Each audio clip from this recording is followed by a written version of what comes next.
Hi everyone, hope you're well. Chris Cowlin here. Now, before we get into it, I'd just like to inform you about a new website selling quality current and retro Spurs jerseys, okjersey.com. They sell all current and retro Tottenham Hotspur shirts in all sizes. They sell the current fan and player versions, as well as the 80s and 90s retro shirts, including my very favourite, the 1991 FA Cup final shirt.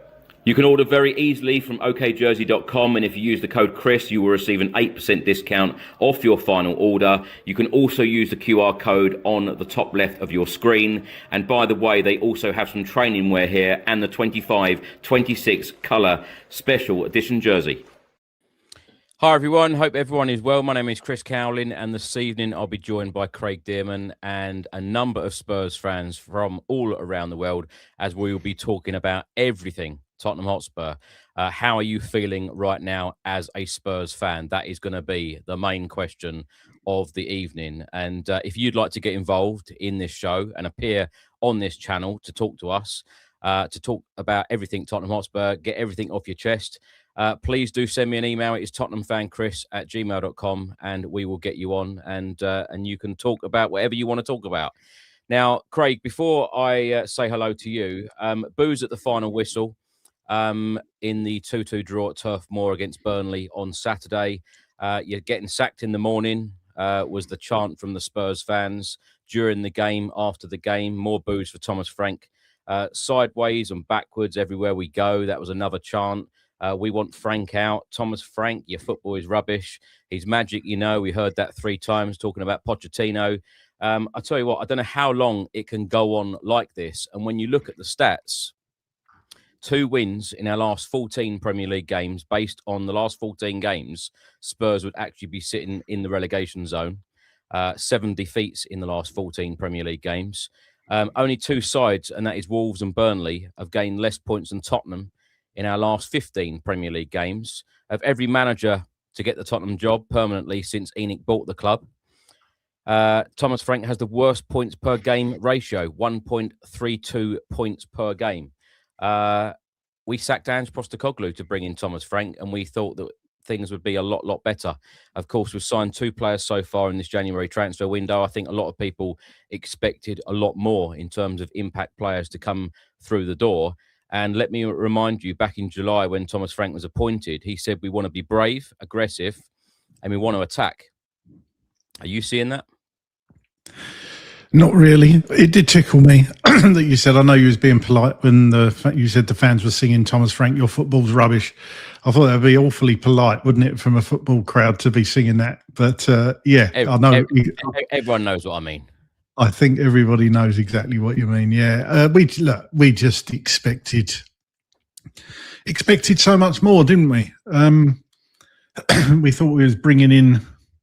Well, I was never convinced of him, but I just thought, well, everybody's saying how good he is. Seen him at Brentford, do really well at Brentford.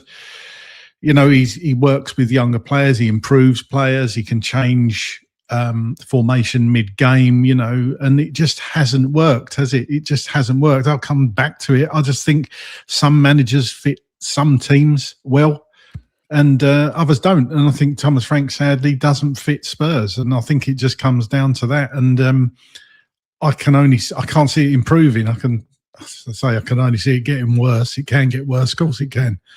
But yeah, it just hasn't worked. I'm still, and I will think I've gone past the point of no return now. I think he needs to go. But, you know, if you feel differently, come on tonight and tell us why he shouldn't go. That's what we want to hear from people. If anybody's got that opinion, it'd be great to talk to you. Craig, before we go to our first guest, are Spurs going to be fighting for a European spot this season, or are we going to be looking over our shoulder until the end of the campaign? Are we going to get caught up in a relegations fight? Because I think when people have mentioned the word relegation, I think a lot of us have gone, no chance. But seriously, when you think about the table the way it is right now, West Ham have gained 5 points on Spurs in the last week or so, beating us, and then of course beating Sunderland. We lost to West Ham and got a point at Burnley. Can we get dragged into a relegation fight? I don't think any of us can be as arrogant. I don't think anybody is at the moment, that we are looking over our shoulder. We definitely can get dragged into this relegation fight. Say again now, fixtures in February aren't looking too clever. Look, could surprise everybody and get some results in February. Of course we could. But, as you say, we kind of gave West Ham that little push just to show them and their fans that they can get out of it. And, of course, 2 really good results over the last week made up a load of points on us, 5 points. And we can't be complacent and just think that we can't get dragged into this. We absolutely can. And I'll come back to it. The only way I think we're going to actually get out of it and not have that worry, and even because it is still fairly tight towards the top, string a few wins together and you are still amazingly up there. I'm not saying challenging for Champions League, but the only way you can do that and give us a chance of doing that is to get rid of the manager. And I'm sorry to say that, because I am genuinely sorry to say that, but it's gone past that point. How can they not see it? How can the board and ENIC not see that is the route? Amazing. Right, we're going to go to our first guest, and we're going to go straight to Istanbul to speak to our good friend Ulchi. Ulchi, how are you doing? How are you feeling? Oh, mate, what can I say? Another week, another frustrating performance. So not great, really. It's really, everything is really, really frustrating at the moment. As you know, previous shows, previous games, I think directly speaking about Thomas Frank, previous managers have got sacked for a lot less so it is surprising that the club hasn't taken action. But in some ways, maybe they are putting the feelers out there, seeing who's available, who could come in the interim if they did get rid of him. It could be that maybe they are planning for it. We don't know yet. But certainly if these performances, if these results continue, I really can't see him surviving any longer. I mean, a lot of people rightfully say that he should have gone by now. But then again, the question, as we've discussed many a times in the past, who do you bring if you do get rid of him? I mean, I don't like this interim situation, but then there are other, 1 or 2 potentials out there. Now, if the hierarchy really do have that ambition, they would just go out there and get somebody with, a good, strong candidate to at least take us to the summer and steady the ship a little bit. I mean, you look at what's going on in Man United. They brought in Carrick, and you look at their last couple of performances. Yeah. Another club, which is, okay, you can't really compare us with United, but a club certainly in recent years has been in the same position as we have. We've kind of been, our fortunes have been very, very similar with United. Both clubs, big clubs, both nowhere near their previous good recent history. And look, they brought in Carrick, and look at the immediate results that it's yielding. You can call it, new boss bounce. You can call it whatever you want to call it. But I mean, every week I'm sick and tired of hearing Thomas Frank coming out and saying we're working really hard. Well, okay, maybe you are working really hard, but we're not seeing the results of that hard work. What are you doing during the week? Because we're not seeing that on the pitch. If we were giving teams a really good go, if we were in some matches, yes, maybe for like in the second half or in the first half, we've certainly given some teams. I mean, in the Dortmund game, that first half was fantastic, was incredible.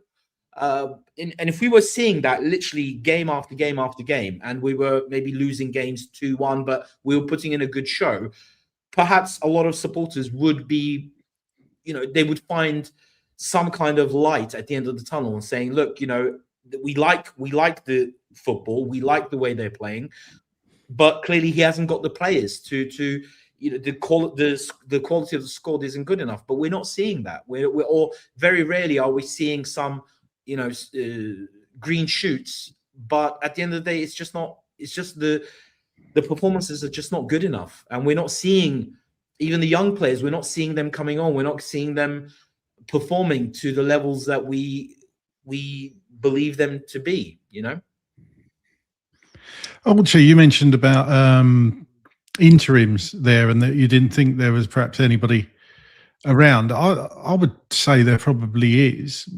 I agree with what Chris said. I think it should be somebody that knows the club, that is in touch with the fans and whoever that may be. But I know people are probably thinking Ryan Mason because he's out of a job. But I'll throw it out there. Would you prefer Ryan Mason over Thomas Frank right now?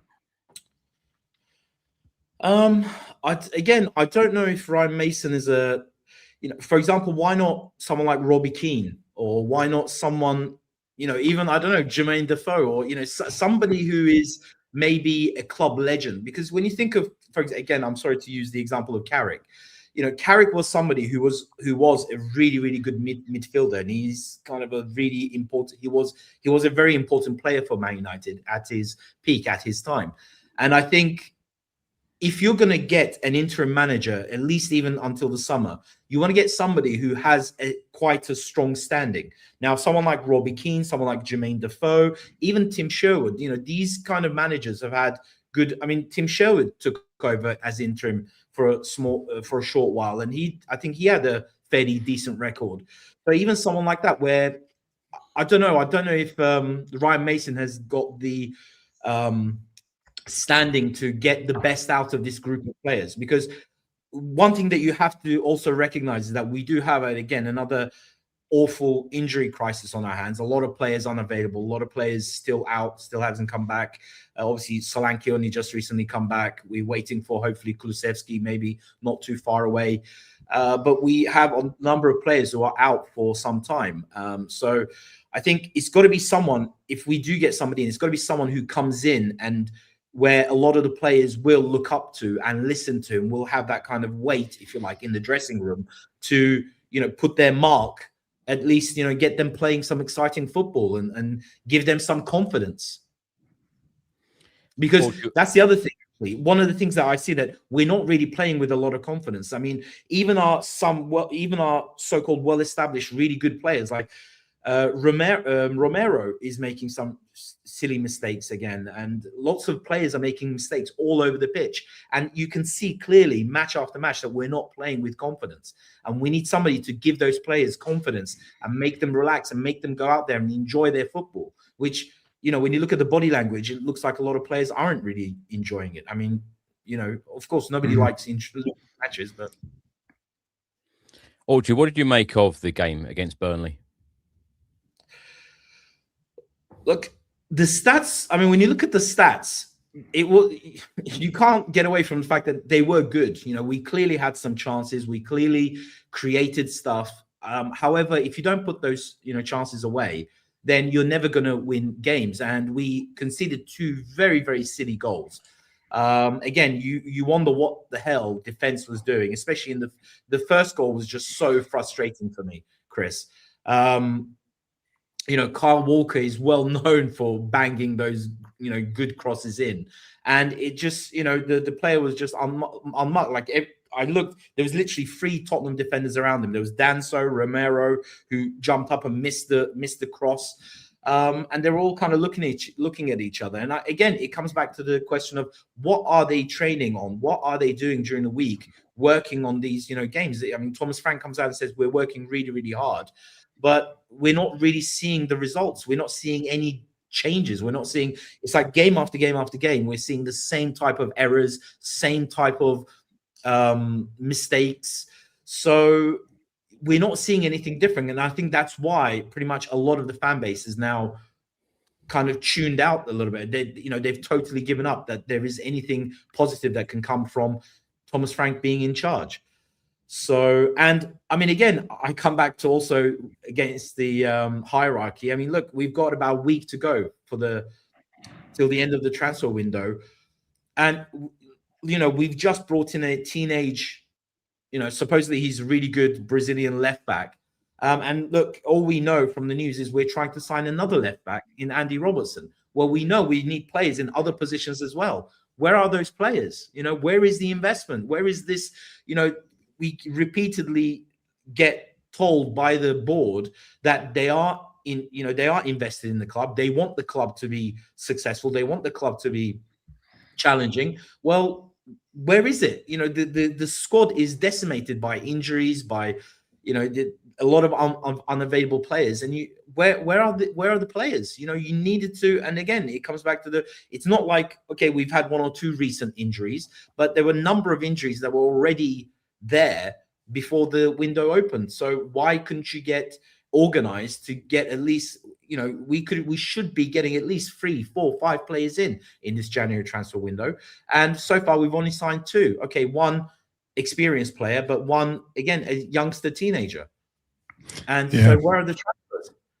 Put your money where your mouth is. Do something. We're not seeing any kind of we're not seeing anything in terms of the manager side. We're not seeing anything in terms of player acquisition as well.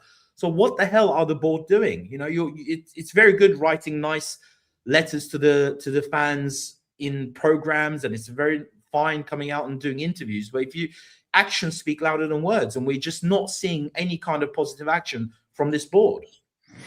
Oh, gee, last question for you. Are you surprised they've let it go on so long with Frank? And why do you think that is? Do you think that they're being so stubborn that they want to stick with him because they want to go in this different direction of giving managers time? But surely if you're going down the wrong path, the longer you go down that path, the worse it's going to get. Yeah, I am surprised, Craig, because as I mentioned at the beginning of when I came on, when you look at the previous managers, recent managers that we've had, most of them got the chop for a lot less, So I am surprised that it's gone on for so long, and I think it's the fact that I think Thomas Frank is on a 4-year deal, isn't he? So I believe if they give him the sack, they're probably going to have to give him quite a big payoff. That might be part of it. But again, it comes back to, look, we are one of the most wealthiest clubs in the world of football. And, we are literally, as Chris rightfully said at the beginning of the show, when you look at our last 14, 15 games, our form is relegation form. And that is not good enough. That is simply not good enough for a club like Tottenham to continue. That should, you have to act like a big club first and foremost. Okay, things can go wrong, players can get injured, managers might not be. You can obviously. I'm sure people didn't hire Thomas Frank in the summer, thinking that he was going to be a bad manager or that he was going to have this kind of situation. However, of course, you bring in players, you bring in a manager with all the best intentions. But if things aren't working, then you need to take action after a certain point. And I think we went beyond that point maybe about a month ago. Or at least certainly after we got dumped out of all the cups, and especially, after we got dumped out of the FA Cup as well. I think the club really needed to show that they mean business. And the longer this goes on, the more they've already alienated. I mean, it's clear when you look at all the message boards, when you look at all these kind of fan shows, the fan base is already alienated. It isn't just on, yes, we can criticize Thomas Frank about a lot of things, but at the same time, I still hold, to me, the main responsibility lies with the people that run the club. And I'm not seeing, they come out and say all these very positive things.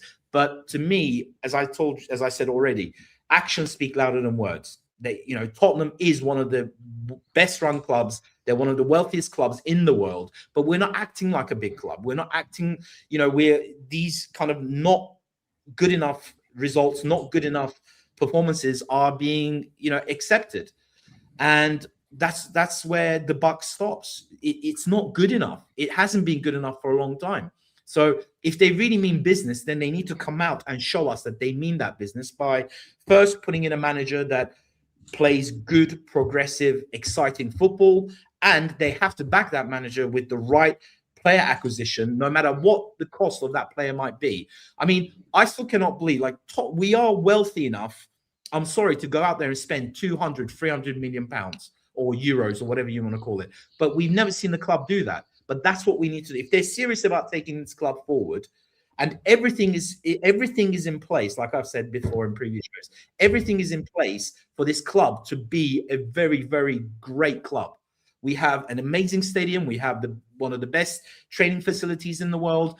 If you get the right manager and the right players, this club can be huge for the next 10, 20, 30, 40, 50 years. But you've got to now, because they don't need to spend money on anywhere else. You know, we have an amazing stadium now. We already have an amazing training facility. So what else do you need to spend money on except on the field? You need to get your manager right. You need to get your player acquisition right. So that is the last kind of piece of the puzzle. So it puzzles me that they are failing so badly at this, because it's not like money is needed somewhere else. Go out there, spend 200, 300, 400 million pounds and get this club. If you're serious about fighting on all fronts, then go out there and do it. It's as simple as that. Ulchi, as always, thanks so much for joining us, and we will talk to you again very soon. Thank you. Cheers, Ulchi. See you later.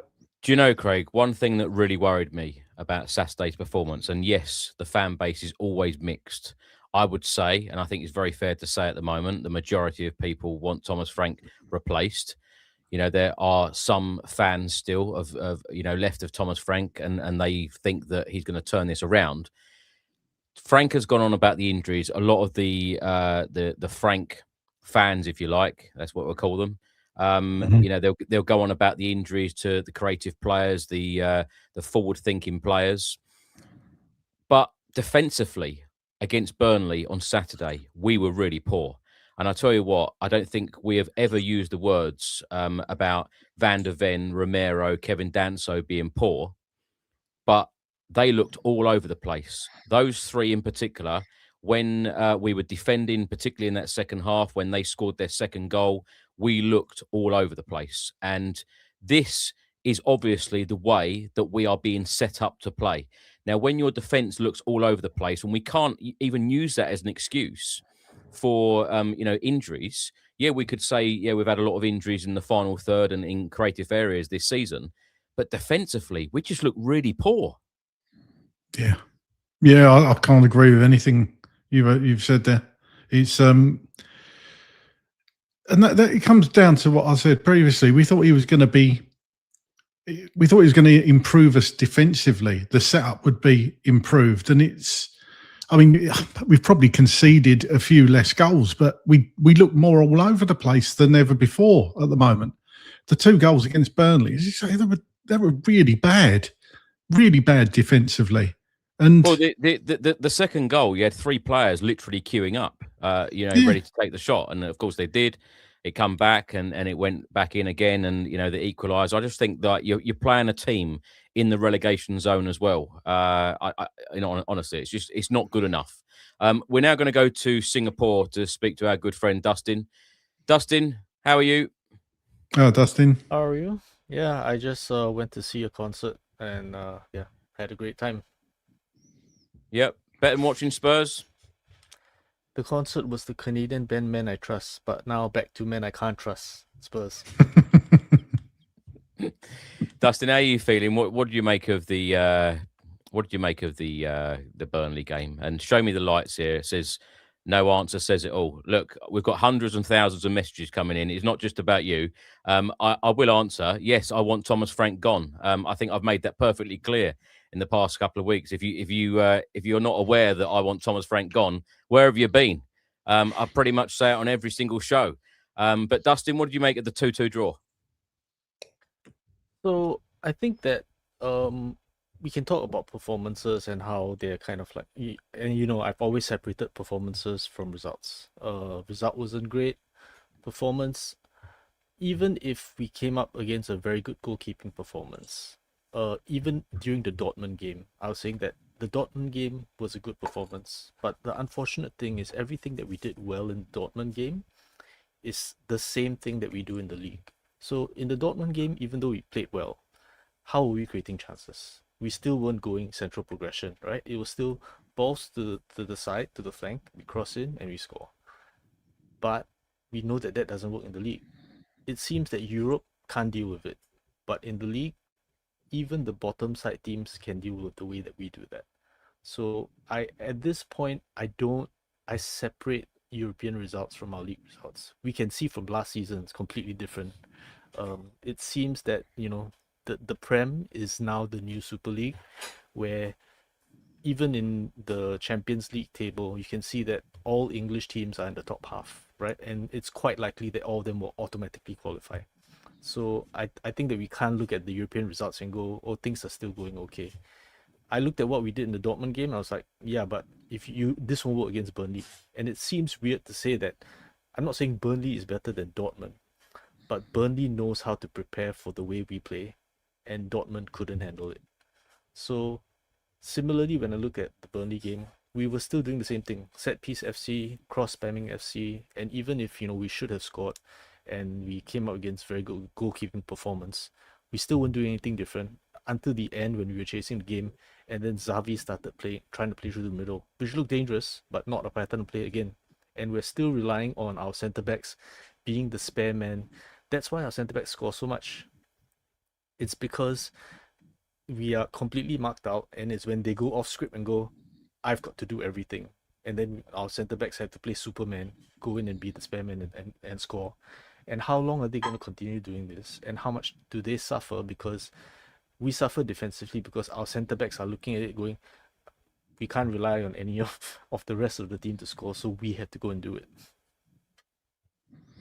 Yeah, you've got some stats for us, Dustin, a graph or two for us. I always do. Do you want us to put one up on screen? Which one? Sure, let's do the one that I've got the one that has a white thumbnail, I think. Do you want me to do that, Chris, or you got it? There Okay. you go. Yeah. Okay, so this is kind of like what the game looked like from a guy called Ben Griffiths. He produces a very good site where he covers all this kind of stuff. But basically, this is how our patterns of play were. And let me just try to skip ahead to the next one. Can I skip? No, wait. Can't seem to move it. Okay, so essentially what we were, you see cross spamming FC again. You can see at the second one on the right side, you can see that that's where all our passes were again, because we're still relying on crossing from the right. And if you look at our passes are all like crosses or like cuts across the flank. No central progression again. And it's, banging our head against the wall, doing the same thing over and over. Definition of insanity. We keep trying to create chances from the flank, but every team knows that we do that. So that's why we can create lots of XG, which I think Frank thinks that as long as we create good XG chances, that's why he keeps spamming crosses in. Because a cross can go in, and if it goes near a player, that's considered, an XG chance. But XG lacks context.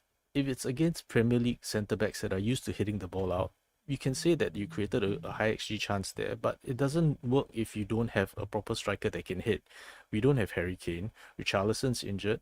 Who exactly are we crossing to that's going to score a header if it's not our centre-back? Which is, again, a ridiculous position to be in.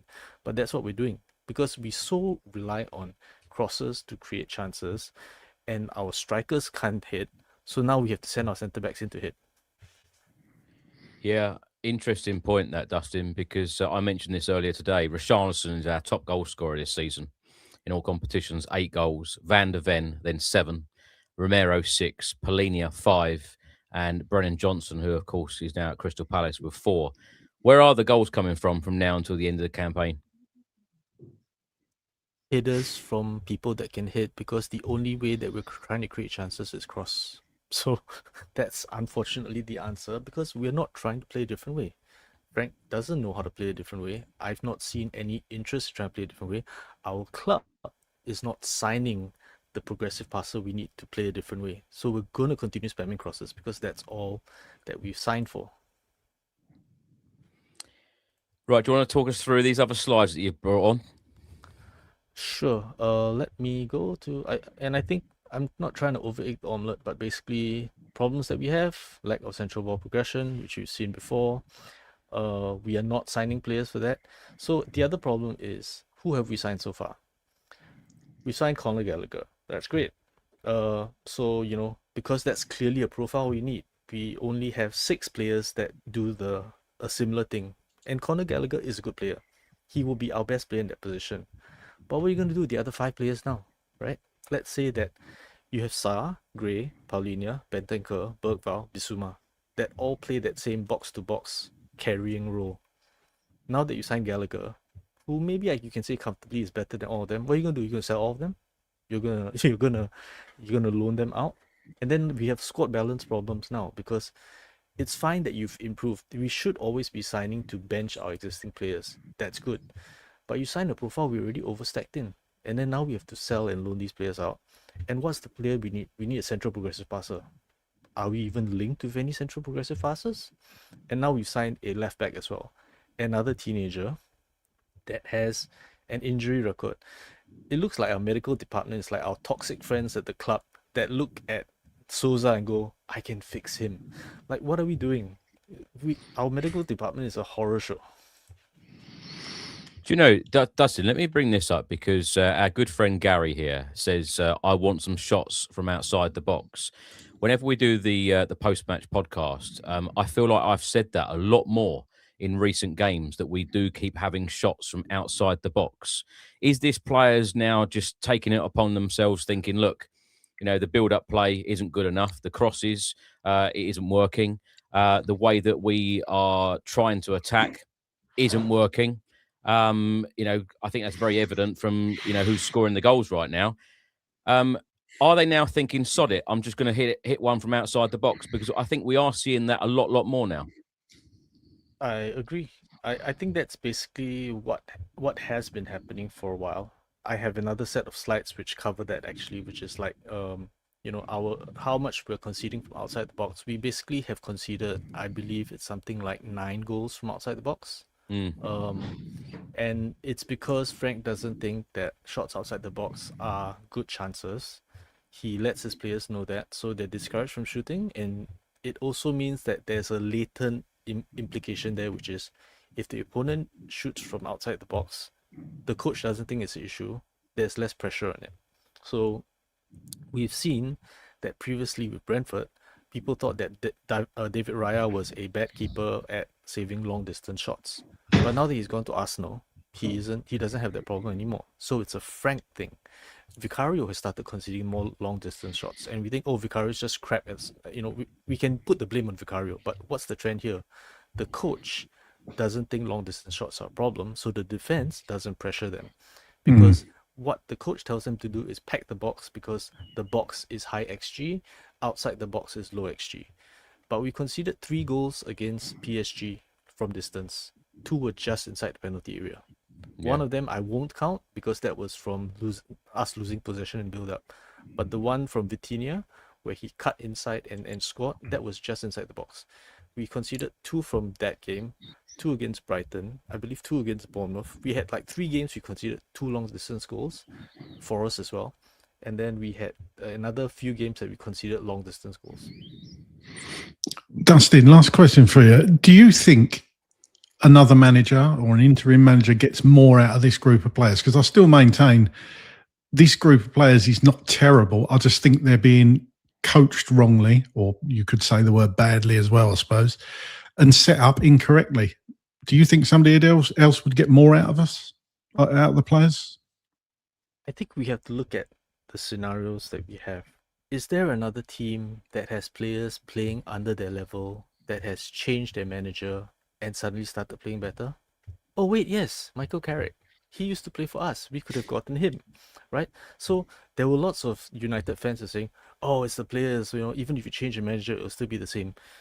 We've just seen right now that, you know, being coached in a different way means that players can up their level. And right now, we also have the problem with, like, I'm normally not in favor of changing the manager without knowing who the incoming manager is, because that's, you know, it's destabilizing. But if the manager has set up the players and coached them so badly that players are thinking of leaving, and your best players, your Van der Vens, your Romeros, people we should be building the team around, if they're looking at going, maybe I want to go to Barcelona, maybe I want to go to Liverpool, maybe I want to go to Madrid. When your best players want to leave, that's when you have to get rid of the manager, because losing your best players is more destabilizing than losing a manager. And right now we're seeing all of the rumor mills going off, which means that the players want to go. So normally I don't want to sack a manager unless you know who's coming in. But at this point, if you're going to lose your best players because the players are done with it, and look at them, look at their expressions after the game, look at them after, as a centre back, they have to go and rescue the game. How do you think they're feeling?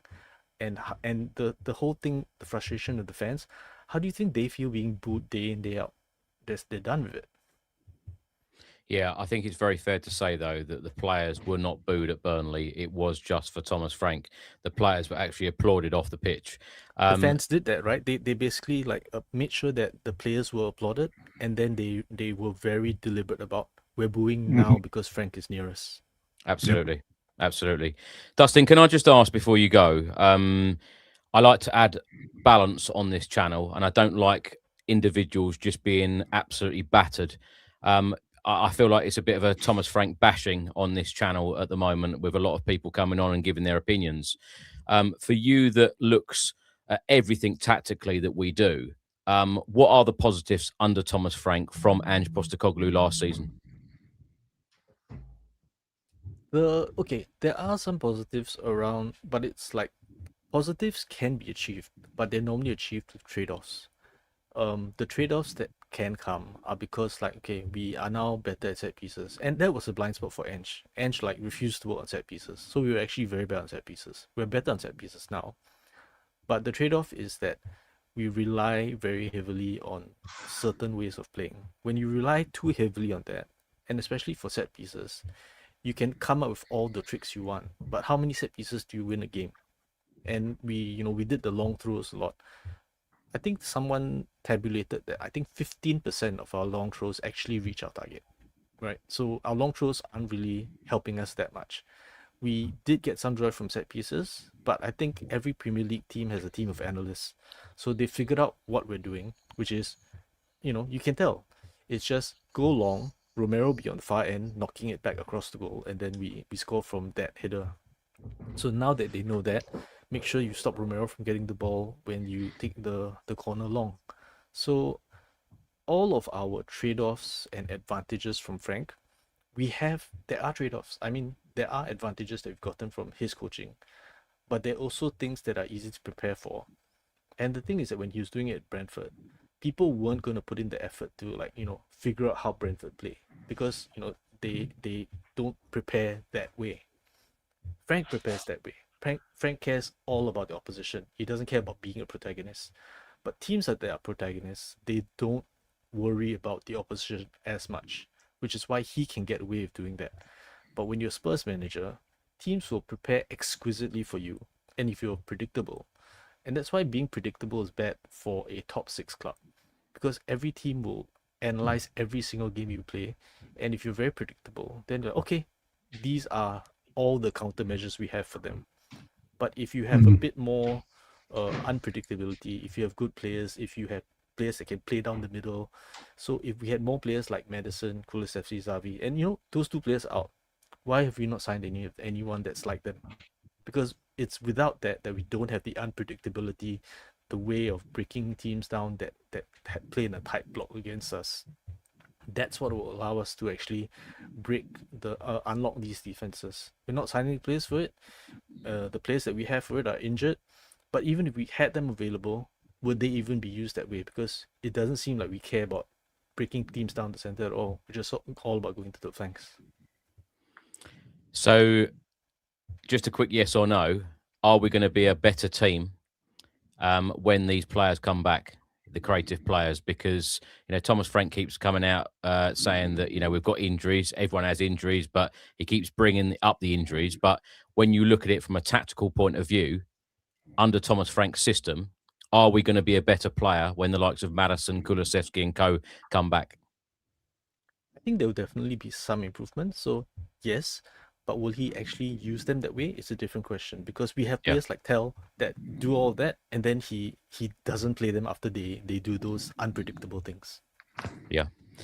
Dustin, as always, thank you so much for all of your input on this channel. We look forward to more chats with you and more episodes that we're going to put out of you talking Tottenham tactics. Thanks so much as always. Cheers. Thanks, Dustin. See you later. Right. Interesting there, Craig. I asked Dustin for some positives. I weren't what's the word? I wasn't overtaken with positives. There are more. I think there are more negatives in there. Yeah. I tried. Look, we are trying, yeah, but it's different. I was just sitting there thinking when you asked Dustin the question, what positives are there? I think his answer probably said all you need to know, really. Right, we're going to go to Simo. He's always got a lot to say. Simo, how are you?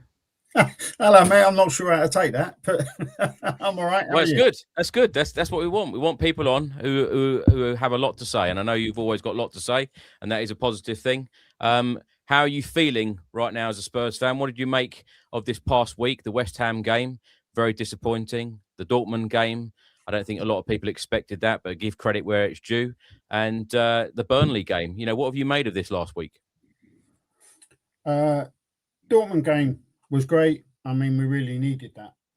I think it was just it's just been shocking. Otherwise, it's been just so depressing, and I don't see it getting any better. And as you know, I've been frank out for months. The main reason is it's not just his football, but I just don't think he has the attitude, the mental attitude for this club. I think that some of the comments that he's made about, well, you finished 17th last season, show his attitude is, well, if I finish anywhere above 17th, then that's progression. No, what you should be looking at is, whether you liked Ange or not, his attitude was always, I'm not aiming for 5th, mate. So that winner attitude, Frank doesn't have it. I've always said I just see him as a mid-table manager. The thing that is really, really, really worrying me right now, though, is not really necessarily Thomas Frank, but it's actually the board. So what I said to you back in December is January will be our first opportunity to see what the posture and attitude of the board is in this new era. Right now, our net spend in January is literally zero. With Brennan Johnson out, Conor Gallagher coming in and Sousa coming in, the net spend is zero. That is not showing ambition. Now, it could be that they're thinking, let's keep stringing Frank along till the summer. We know it's going to be a manager merry-go-round in the summer, because it always is after a World Cup. So we need to kind of hang on. And we don't want to spend tons of money right now, because we're going to need that for the summer.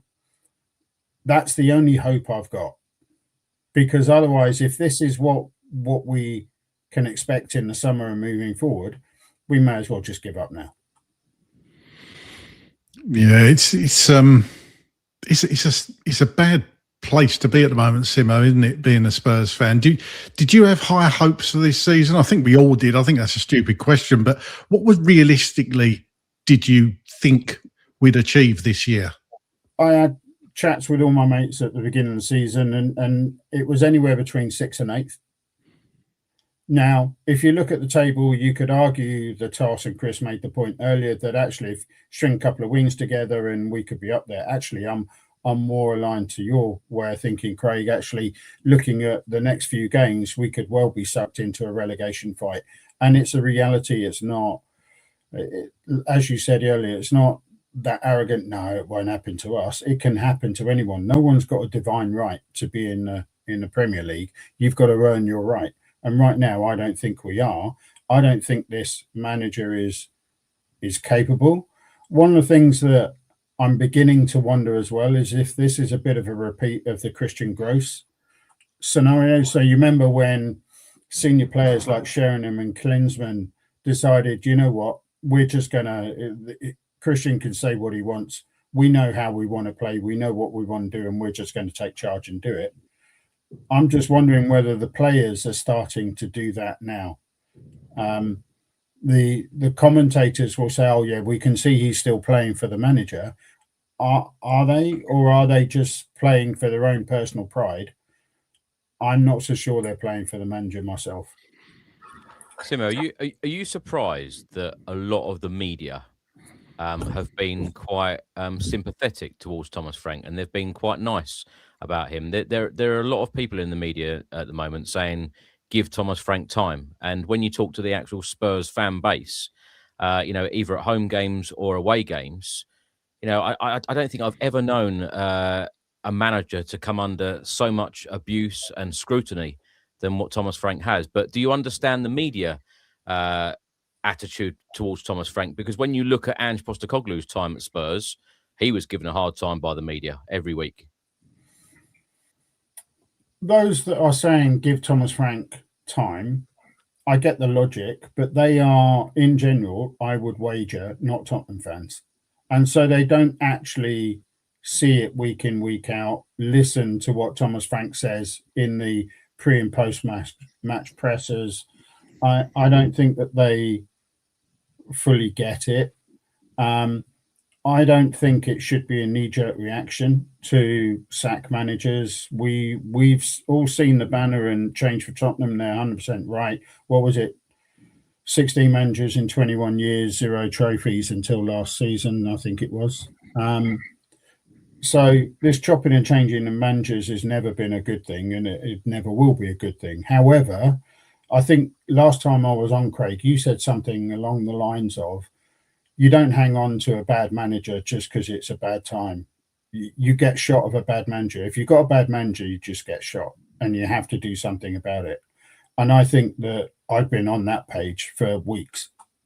Do you know what, Craig? Sorry, before you come in, Breakfast Eggs 2024 says here, Chris, it's because they have a football brain, talking about the pundits being nice and sympathetic towards Thomas Frank.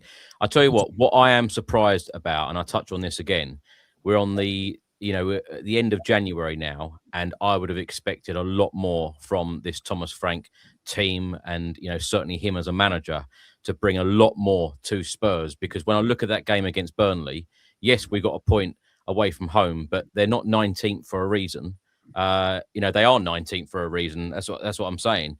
They're in the relegation zone because they haven't won many matches, and we made them look good on Saturday. And I tell you what, defensively, I thought we were poor.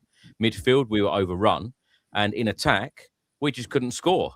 Sorry, just to join you on that, defensively we're poor, and we had 3 at the back. Yeah.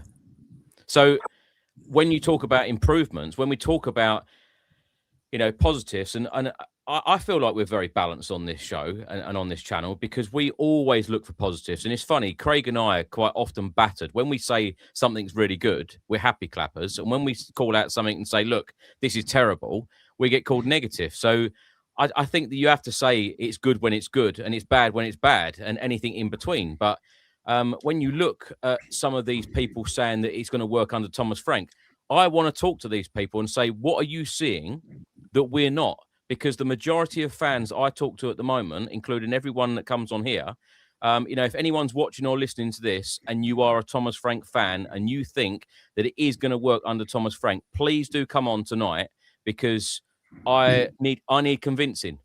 Because can so many people be wrong? I suppose that's the question. Can so many people be wrong? Will we be looking back at this on these shows or this period of time and saying, Simo, Craig, we all got it wrong?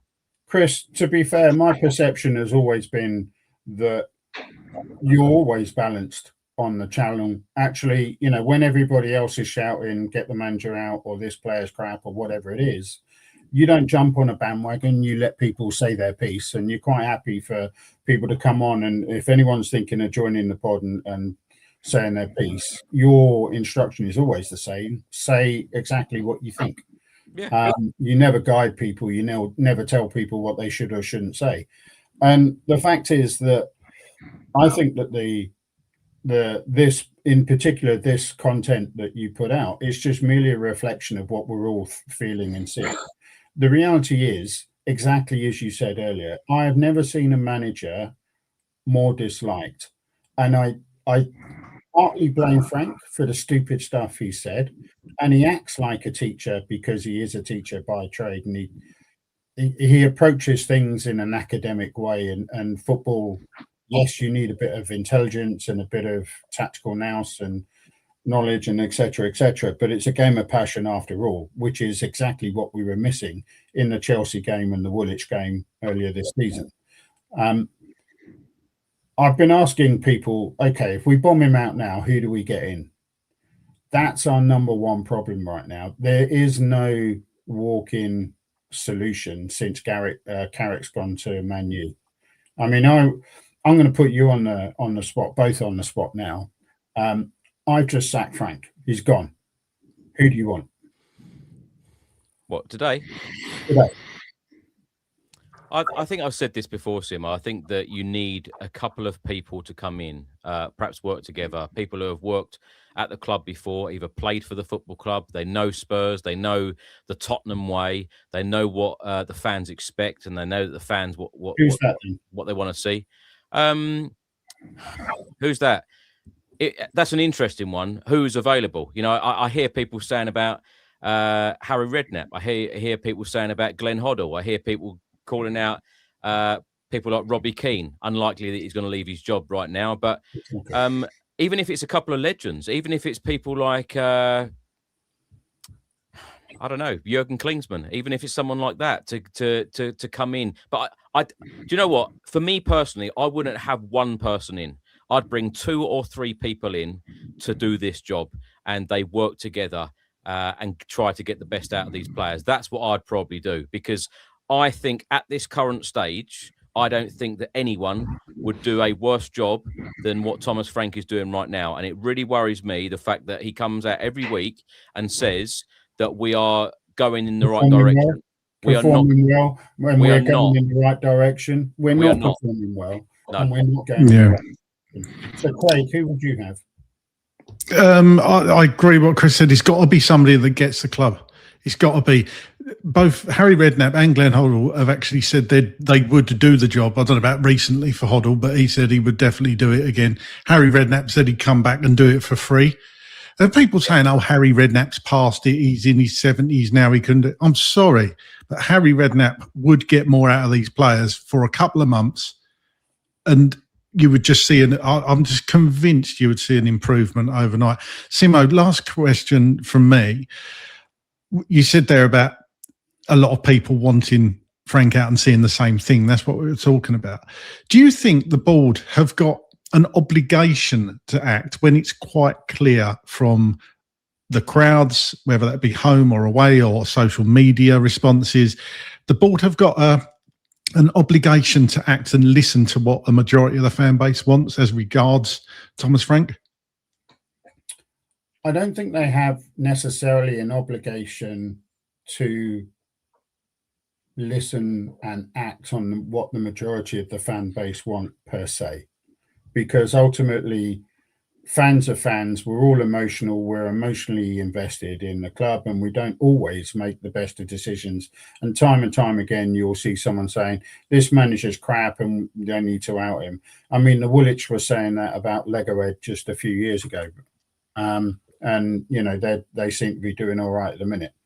I do, however, think they have an obligation to act when you can see that it's not progressing. You can see they had something like a 30-point criteria when they were interviewing managers for the position, and alighted upon Thomas Frank, who supposedly played attacking football and progressive and developing the youth and all the rest of it. The only youth that's been developed are the first team players that just happen to be young because the club keeps buying for tomorrow. So that's just a byproduct. And we're not seeing progressive football. And I'd love to know what this 30 points, criteria was if we end up with Thomas Frank. In short, in answer to your question, Craig, I think the board have an obligation to act, and they need to act now. Do you know what, Simo? I think the point is, if someone knew that Thomas Frank was going out the door, I think that there would be a lot of people that would want to come in and take this job, particularly ex-players, particularly legends of the football club. They would certainly put themselves forward and say, "Look, I'm here and I'm willing to help." And mate, right now, I'll take you and Craig. Do you know what? I've kept saying this for the last couple of weeks, that we still have an opportunity to make this season into a successful one by finishing in a European spot. And I just hope, yes, you have to act at the right time.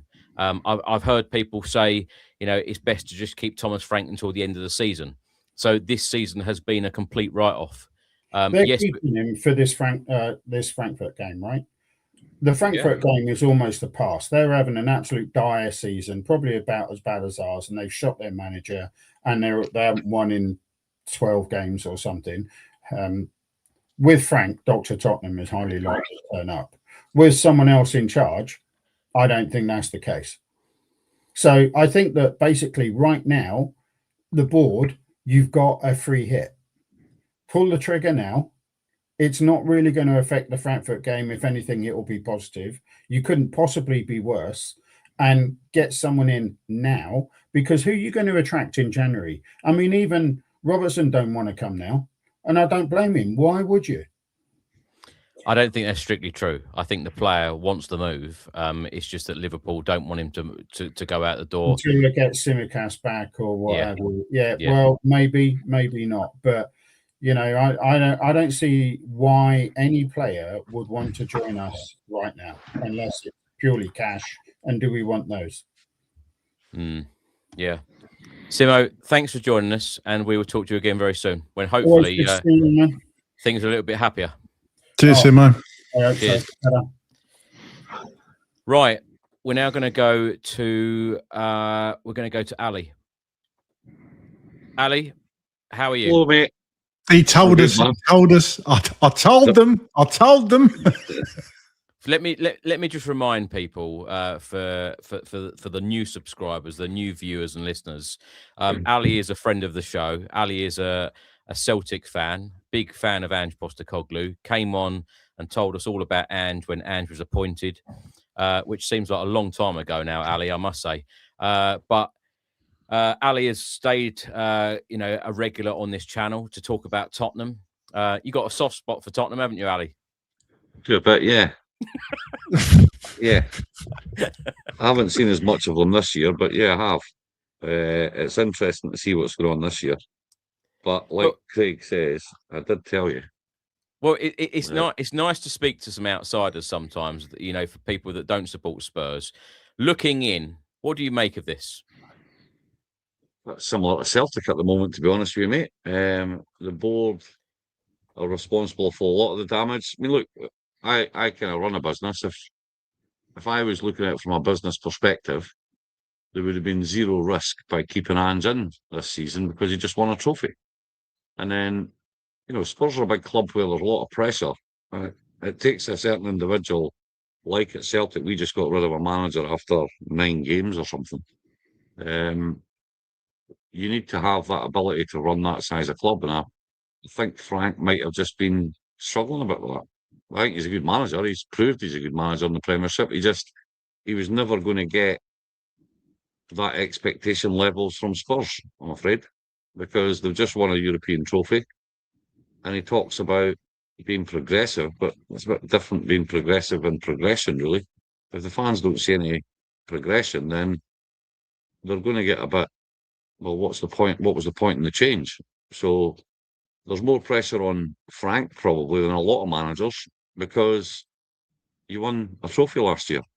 And how many Spurs fans just now would be thinking, if Ange was here today, we might not need to finish in the top 4 to get European football. We might win the Champions League because he certainly wouldn't be hanging about and he'd be wanting to. I'm not saying they could, obviously, but I just laughed when I thought of that the other day there. I thought, if Ange was still there, he'd be telling you, yeah, no, we're not in this to be second. And that's... You're spot on, Ali, but are you surprised that it's gone so wrong for Thomas Frank? I mean, we speak fairly regularly, don't we? And spoke when Frank came in. Are you surprised that it's gone so horribly wrong for him? And where do you think that lays? I think the board's got a lot to answer for. I think a lot of issues we've spoke about over the last few years, none of it's really been addressed. And the only reason, in a way, I suppose Ange probably covered up some of the cracks last year by what he achieved, I suppose, and the players achieved. I mean, you look at how much the players were on his side last year because they loved working and playing under him. So I don't know, mate. There's a manager either going to succeed or not. I mean, one person I would look at probably now is, in fact, and one of your callers said it earlier, is Robbie Keane. I think he's doing a great job. I'd take him at the end of the season at Celtic, without a doubt, because I think he'd get time with the fans. I think that would take a bit of pressure off him. I think he's the type that would say, "I'm not going to come and sully my name there. What am I getting? How am I going to build this? What am I going to do with it?" I think he's one of those managers that will do that. But also, I think it looks like he's making a lot of teams that he goes to better than what he took over. And he's not really had much money to spend. So to me, that's a sign of a good manager, you know. I'd say he's probably a top candidate just now, or he should be, because he's won trophies. And, you know, at the end of the day, I know it's not the top leagues, but he's played his whole career in England, so he knows what the standard is. You know, Michael Carrick and stuff like that. You got to remember, Michael Carrick had the luck of having Cunha back and Mbeumo and stuff. You know, I mean, they two guys have made a difference, and they made a difference at the start of the season to Man United. So I don't always. You got to look at why did he get the results as much as, well, he came in and he's a great manager all of a sudden. I'm pretty sure Amarin, if they boys were still available all through December, probably wouldn't have got the sack, because I think they're difference makers. I think you guys still haven't solved the central midfield, someone that can command that. I don't think anyone really does that well enough, especially against teams. Tottenham are a side that needs to be breaking teams down. Not really got the players for it with injuries you've got. And then this guy comes in and says, "Well, I'm going to play the way I always do, but I don't really have the personnel to play that." So I kind of get a bit miffed with, and that guy we had, Nancy, didn't change, and Amarin didn't change either. So that's probably what lost him his job. And Anne's similar. They've got to be able to change in the Premiership. You know, you've got to play with the personnel you've got and then progress as a club, because the higher up you get and the more you get into winning games and stuff, that all leads to better performances and everything, and confidence a lot. So I just think that anyone that's coming in and saying, "Well, I'm going to play my style," "Oh yeah, I've not really got the players, but it's all I know," then really you shouldn't have been offered the job in the first place. The thing is, Ali, we know that he can be extremely flexible. I think when we did the show when Thomas Frank was appointed, we were all quite excited because I think it was 17 different formations he played at Brentford last season. And as both you and Craig have mentioned, that we know that Thomas Frank is not a bad manager. He's done a fantastic job at Brentford, particularly in the Premier League. Always got them competing, and always got the fans. You know, the fans were very much on board. But do you look at, and also he says that he believes that he is doing a good job at Spurs. He's come out and said that it's a transitional season. How would you be feeling if you were Thomas Frank? How do you think he's feeling right now? And do you think that he feels that some of the Spurs fan base are a bit ungrateful in the job that he's doing?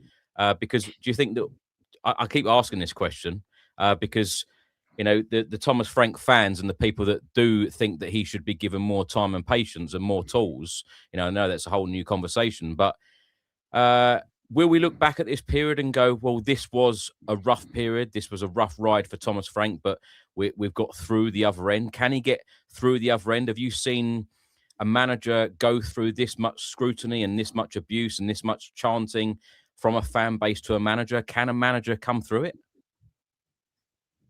I think he could. I don't think he'll be given the time. I think he's capable of turning things around given that time. But he's got to be backed by the board, which you all said about Ange and previous managers. They've got to help him out because he's struggling and he's not got the players he needs for the systems that probably would suit his style of play better. I think one of your callers earlier was right where he pays more attention to things like set pieces and stuff like that Ange tended to dismiss. I think if you had the two of them both working together, it would probably work okay. So I'm not so sure. I don't think he's a bad manager. That's the bottom line. I think that given the tools that he had at Brentford, and given the time, he would achieve. Would he get you into regular Champions League slots? He's never really done that, so yeah, you can't really judge on that. I think I heard stuff about people have been saying about Man United and who should be managing them, and it needs to be a top guy. But I mean, you've been down that line. Sometimes you've got to accept where you are and realise that to get into that top 4, you're probably, like I said when Ange came in, I was surprised, and I realised then that you're looking at a 3-4 year transition just to get into the top 4. Most other leagues, you get a bit of money, you could probably just go and win it with a good manager. You know, I mean, we've got Hearts up in Scotland just now. Yeah.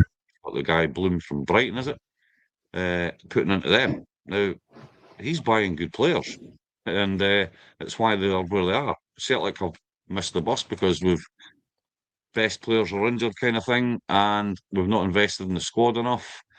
It's a shambles, and Rangers are quietly sneaking up there because the guy's unbeaten or they've won the last 8. This will be interesting this season. I still think Celtic's got the team that can do it, but you know, it's like you guys playing without a striker. Teams learn how to play against you, especially if you're the attacking team. And only having really Solanke, in my view, that frightens teams, I think is probably one of your big issues, is that you're not getting enough goals from those positions. Yeah. You know? Yeah. Craig, And can I, if you don't have that. Craig, let me just ask you something, because Richard Lambert here, watching on Facebook, very good point, and we've mentioned this before. I think he's been too flexible. I can't recall him playing the same lineup twice, at least not 2 games in a row. Do you remember at the start of the season, particularly Man City away, where we were all on a high, thinking, "Oh, this is great. You know, this is really going well under Thomas Frank right now." You know, everyone was on a high, winning at the Etihad, particularly the way that we did it. And we said at the time, you can't pick a Thomas Frank 11. He's so unpredictable in his choices. And we saw that as a real positive. And now a lot of people are seeing it as a negative. How do you sit with that now? Because Thomas Frank does swap and change game to game, whereas some managers, they don't change a winning team. How do you feel about that now? Yeah, it's a funny one, isn't it? I just think you have to have some form of consistency with players, and even though they're Premier League players, and we all know it's a squad game and all that, if a player has played really well one week and then comes out of the team for the next game, they're going to be fed up. They're not going to like it. And you get, partnerships. Mickey van der Ven and Christian Romero, good partnership. Defensively, sometimes they haven't been, but generally they're a good partnership. So, and you need those partnerships all over the pitch, whether that be centre midfield or even up front to a degree. Look at Sonny and Kane, the partnership they had, Kane and Ali. Ericsson. Poch didn't really change his team that much. I agree. I think Frank does change it too much. Some of them are forced, to be fair to him, where we've had an injury or whatever, but he does seem to tinker around with it far too much, and perhaps he doesn't know what your best 11 is. Could be that. Will writes here, we are now a boring long ball and set piece side that can't defend. Grant says here, keeping him, Thomas Frank, because he's had a rough time, keeping him, hoping for a change, keeping him because you feel sorry for him. Wow, our expectations have become sorryful. And Dustin writes here, he's flexible because he wants to win the ball from the opposition in build-up, because then you don't have to break down a settled defence. Ali, how do you see this panning out with Thomas Frank? When you've got players wanting to leave your club and you've got a fan base against you, I think it's pretty hard to come back from that. Unless, if the board had backed him just now with 3 or 4 quality signings, he might have had a chance, I think, because then he could have put other things in there and everyone... I'll put it to you another way. So you get to the end of the season, you've had a bad season, obviously, and the board get rid of Thomas Frank, then I would say January was their missed opportunity to support the man. Because none of us think he's a bad manager. We've seen what he's done before. I don't think he'll win you the Premiership, no matter how many seasons he's there, to be honest. But I do think that he was capable of being in that top 6-8 bracket, and I just don't think he's been backed enough. And that's on the board. That's not on him. He can't work miracles if he doesn't get. So you think we should keep him? Nah. I think you might as well keep him now till... I don't think he'll get you relegated. I think you've got too many good players. Well, where are the points coming from then? Where are the points coming from, Ali? Well, you get a few players back. you should be okay. I think there's worse teams in the league at the moment that will stay down there. I think Palace are going to struggle. Wolves aren't getting out of it, are they? No. Ali, last one from me, just while I think of it. You're probably really the best person to ask about this. Rumours you probably have seen that we're in for Andy Robertson, Scotland captain. Deal might get done, might not get done. If it doesn't get done, looks like we might go back in for him in the summer. Would he be a good acquisition for Spurs? I think he's better than what you've got. At the moment, you've got to look at it like that. I mean, I saw a lot of comments when it was on the paper about it, and a lot of Spurs fans were saying that, we need to be getting or thinking better than that. I think you need to have a reality check and say, look, as I say, it's going to be a progression. Just get better than what you've got and then build from there. What I will tell you with the guy is he's a winner. He's a fighter. Him and Tierney are kind of from the same ilk, where they'll get stuck in and they'll put everything into the cause. So he wouldn't be a bad signing, but is he where you guys want to be as one of the top clubs in England? Probably not, but at the moment you're not there, so you've got pretty much no choice, because who's going to come to out of that top thing? It's similar to Celtic. So Celtic, we can't get certain players in the market because they won't come to Scottish football, and I get that. There's players out there now that you all think that you should be able to get because of who you are as a club, but you're not going to get them because of where you are in the league, what people are saying about your manager. Is the manager going to last? If I was a player, would you go? Knowing that he's on his last legs, possibly? He's going to have to go for people that want to. If you look at Andy Robertson's position, he's not going to get a bigger move than Tottenham after Liverpool. Do you get what I'm saying? That'll be probably about the biggest move he's going to get, and he's only getting it because you're so poor just now. If you get what I mean. So from his point of view and your point of view, you're getting a good player. He's getting a good move. He's not going to get continued game time under slot. So I would say it's a good move, mate. But that's the reality of your situation. You've got to just take it on the chin and say, well, if he makes us better and keeps us out of that relegation, it's a good signing. Look, the guy will put in good crosses, because unlike Tierney, for crossing, I think he's better. Whereas I think Tierney's a better defender. So I think he would create a lot of chances and assists for you. So, Solanke would lap up his crosses, Ali, last one from me. Talk to us about a fantastic young player playing in the Scottish Premiership right now. Scored a great goal at Celtic Park recently. Who's that? Mikey Moore. Never heard of him. You've forgotten already. Look, a lot of the fans up here, he's not set the heather on fire, as they say up here. Oh, come on. He's a decent player. He scored a goal in the game. I get it. It was always going to bring headlines, and I thought of you guys when he scored. I thought, I'm never going back on that fucking channel. But no, look, he's a decent player, mate. But again, I don't think he's not going to be an answer to any of your problems. I think you've got better there. You'll get good experience with this. You'll learn how to work with a big crowd. Rangers have been a hard thing. He's done all right with them, yeah. And it's hard. Look, I've seen a lot of players older and better than him come up here and not handle it. So he can handle it, which is good.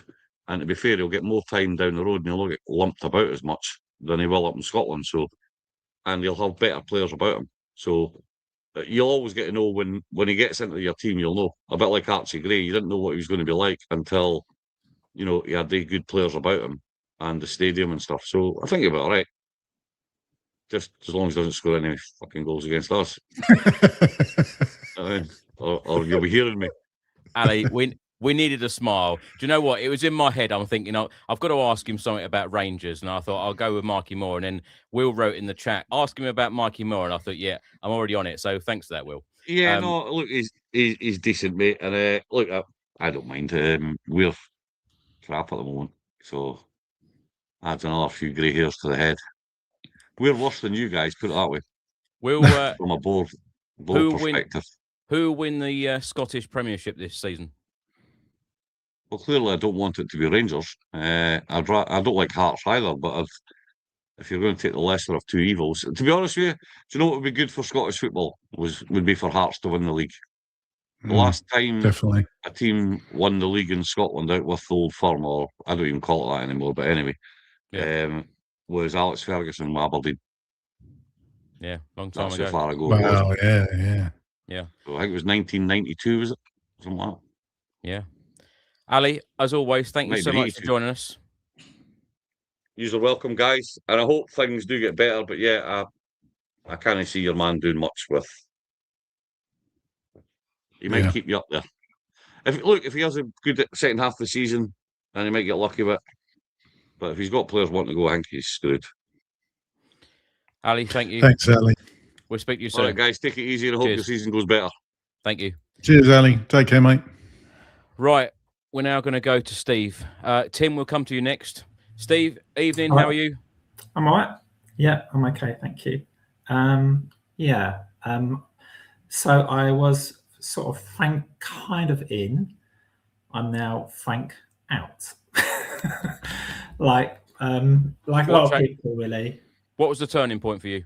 I think the turning point was obviously the last 4 or 5 games, which you look at and you think Sunderland, Bournemouth, Villa in the Cup, West Ham, Burnley, and not to win any of those. And I think as well, you come up with that thing earlier about all the tactical changes that he made during the games when he was at Brentford. And I think that what's happened is that I still think he's at Brentford. I still think that that's his mindset as a manager, that he looks at the opposition each week and kind of goes, oh, how can we stop them from playing and what are their strengths? And to me, like Burnley was like, we played well against Dortmund, although I agree with the previous caller that I think Dortmund were a bit shocked by the aggression that we managed. But why all of a sudden play Danso, Van der Ven and Romero that game? It made no sense to me. And it makes me think now what he's doing is looking at the opposition and thinking, like, how can I stop them? That's what I think he did at Brentford all the time. And the fact that we just can't get any kind of forward play, can we? There's no forward formation playing. There's no, other than like crossing the ball from Paulo, I don't see any other kind of any forward play of no, anything that seems to suggest that this guy tactically can make this team better, and I've kind of run out of patience, to be honest. The only caveat that I would say is something that we don't know about, and that is what's happening behind the scenes. And sometimes with managers who've been under pressure, like Arteta, Alex Ferguson in the past, there was obviously things behind the scenes that were making the owners and the chairman and directors think, actually, let's stick with this. So we don't quite know what's going on behind the scenes, and apparently there's lots of changes within the structure of the club. And that might be Thomas Frank might be, instigating some of those changes, like the new assistant manager. But on the pitch, it's terrible, isn't it? Steve, you say you've been Frank out only recently. I vaguely remember you saying that you was willing to support him when we did a fan show in December or something like that. You were still behind him. How frustrating is it for you that it's come to this? And what is it about Thomas Frank, do you think, just doesn't fit Spurs, I suppose? I think it's that thing in it. I think you said before, Craig, that some managers, they don't quite fit the club. And I just think he doesn't fit the club. And I think that he seems to be someone who is more, he seems more concerned with the opposition. And to be fair to him, the way that Brentford, when we're at their strongest, was with that front three, Wissam and Burmo, Tony when he was there. They're much better than our current front three. So I have some sympathy with that. And I have some sympathy with the fact that we have a lot of injuries, but there's just no improvement, is there? And I think that it just seems to be, to me, like getting worse. And I think also the fact that when he keeps saying we're playing well, but we're not. We're playing well for half an hour, and we're often playing well when there's no pressure. So the Villa game was a great example. We were 2 down at half time. There's no real pressure when you're 2-0 down, is there? You just have to go for it. And Villa sat back a bit and we scored and we did play better. But it's like Antonio Conte said years ago, it's like the team and the club can't handle pressure. I don't think it's purely him, but I just feel that he's not a good fit. And but again, it's like whether it's an interim manager, which I guess it will be now, then we have to start again, which is the worst thing in it. Which is what I didn't want at all. But I can see us going further down than going further up. You know, I think that's the kind of like, that's the direction that we're heading in at the moment, and I don't see it improving. Steve, you look at the 4 Premier League fixtures in Feb. How many points out of 12 do you think we will gain? Well, knowing Spurs will probably beat City on the Sunday. Wouldn't surprise me at all. We seem to have some sort of like weird hoodoo over them, don't we? Yeah, but Steve, sorry, just to jump in there. Frank is actually damned if he does, damned if he doesn't Sunday, isn't he? Because if we turn City over, people will be annoyed that we've possibly handed Arsenal the title. We have to stop worrying about Arsenal. We have to stop doing that. That's my opinion. I mean, we're in such a bad place, but I get the fans' frustration. Anyway, sorry, carry on. No, I mean, it's hard to see us winning any game in it. So when you don't beat West Ham at home, when you don't beat Burnley away, when you can't beat Sunderland, who are now really struggling at home, then you think, where is the next win going to come from? And it's hard to see, isn't it? And again, like last season, we can't play 2 games a week, can we? Yeah. You know, and yeah, we can't play 2 games a week, and like, but also I just think that I don't know, it just seems to me like he's too concerned with what the opposition's doing, and I don't, you know, it's a bit hard to know like what he's actually doing tactically to improve our team in the week. You know, because I thought, okay, there's been a lot of games, but when there has been a week break, the performance hasn't improved when there's been a 7-day break. I think it's happened 2 or 3 times. And yeah, I just don't know. It's just rubbish, isn't it? It's just like so disappointing. Yeah, my biggest thing, Steve, and I feel like I'm very patient with managers. I think in my lifetime, I've only ever said that I think 2 managers need to go. And Nuno was the first one. It took me that long. That was clearly never going to work. And this one, I feel like this is clearly not going to work. And I just feel like, you know, we are in January, and I touched on this earlier. You know, when you look at us defensively, I thought we were all over the place on Saturday against Burnley. The midfield, you know, we've seen a number of different combinations. You know, yes, some of them are down to injury this season, but we seem to always be overrun in midfield. As Dustin said, there's a huge emphasis on us just crossing the ball from the right-hand side. Of course, we haven't replaced Heung-min Son on the left-hand side. Lack of creativity this season is a big problem as well. Yes, we've got players out injured, but you know, other managers find a way, and we all thought that Thomas Frank's flexibility was going to get us, you know, results this season. And I just feel like there are so many things where you think, why has that not been improved? When you're talking about a manager being in the first season, we're now in January. We are losing games to the likes of West Ham last week in the manner that we did. And, you know, we could all sit here and, you know, cry or even laugh about the whole Dr. Tottenham scenario, which is very, very frustrating for us all. You know, Burnley, they hadn't won in, 13 games, and then it looked like they were going to get their first win against Spurs. Of course, Romero popped up.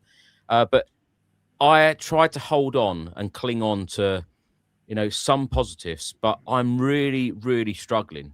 I get the fact that, you know, Craig and I had a telephone conversation earlier in the day, and I said, like, you know, Craig was Frank out months ago, and I always said, you know, you've got to, you know, see positives week by week, and you know, I always clung on to the little things that we saw.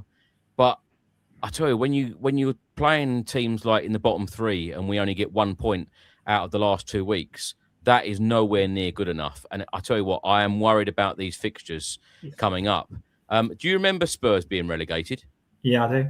Yeah, I was 1976, 77, and it been kind of like coming a little bit. I was quite young when I first started watching them, and we almost went down about 2 years before, and then we survived. We brought some of the old players back, and they kind of kept us up. And then we went down with Keith Birkinshaw, but there was a feeling that, in a way, relegation wasn't necessarily the worst thing that could have happened to us. There was certain Mr. Hoddle was just coming into his prime, and we're quite young still, I suppose. And we had Neil McNabb, Paraman, you know, so there's a nucleus there who were kind of like, who we felt were the heart of the club, and we got back up straight away. So at the time, it wasn't like it would be now. I think that, and and no one criticised them when they went down. Funny enough, I was there at the last game of the season against Leicester, and they got cheered off, and so it wasn't that bad a thing, but it's different. We're a different club now, aren't we? I don't think we're going to go down, but equally, I wouldn't put much money on it. And I just no, you know what is really shocked me is like knowing at the start of the season you've got no Kulusevski for such a long time, you've got no Solanke for such a long time, you've got no Maddison for the whole season. It's like surely like the board must have recognised this and kind of gone, look, we really do need to strengthen these positions. And here we are again in January, and we've now developed this weird obsession with buying left backs. It's like, what the hell? This is like, we don't need left backs. It's like, why? And we don't need a 19-year-old Brazilian left back. I just don't get it at this club. It's just like, does my head in. Steve, sorry, Chris, go on. Sorry, Craig. I think it's very important to say, because for anyone who's listening and watching to this, it just sounds like all of us are putting the whole blame on Thomas Frank. I certainly wouldn't do that. It is a collective problem. It is a collective problem. And, like the game against West Ham in the first minute, I think Randall had a chance. He missed kicks horribly. Tail then whacked the ball over the bar by about 20 yards. It's like, with different strikers, maybe that ball goes in. We score in the first minute. So it's not just his fault. And I think like I'm not a fan of the goalie. I think the goalkeeper, makes the team nervous by stupid decision making. So I don't blame everything on Thomas Frank, but ultimately in football, it's the manager. He's the one who takes the can in it. I think for me that it shows you. Everybody thinks this, and quite a few have said it. It shows you just how important Son and Kane were to us, two world-class strikers, forward players, whatever you want to call them. And we miss them. We miss both of them. And, of course, you're not going to get that back. He was our best forward. He was probably our most creative player. And equally, set pieces probably our best defender. So, and people, people still go, he's not that good. It's like, you are kidding me, right? And, to lose him and Son, and to come nowhere near replacing them. Not one. Solanke's okay, but he's not in the same class. But this is what Tottenham. It's like Pochettino, isn't it? It's like this. It's going to need a rebuild. It's going to be painful. But the board didn't want to do it, and this is like the result of 6 years of decline, both in terms of player recruitment, but also increasingly poor managerial decisions. But I feel that I really did want this to work, but unless there's something really incredible going on behind the scenes, like maybe there was at Arsenal, like maybe there was with United, maybe there was Liverpool with Klopp, where the directors, the chairman, they can see something beginning to happen, which is making them excited. But from my point of view, from supporters' point of view, it's very hard to see what that is at the moment. Steve, thank you so much as always for joining us, and we'll talk to you again soon. Yeah, pleasure, guys. Take care. Cheers. Bye-bye. Thanks. Leeds are winning, by the way. They're on the same points as Spurs at the moment. I've got to say, Craig, I think that the biggest problem here, and I think it was Alan Shearer on Match of the Day said about the recruitment in recent years have really affected Tottenham. And I think that is very, very fair.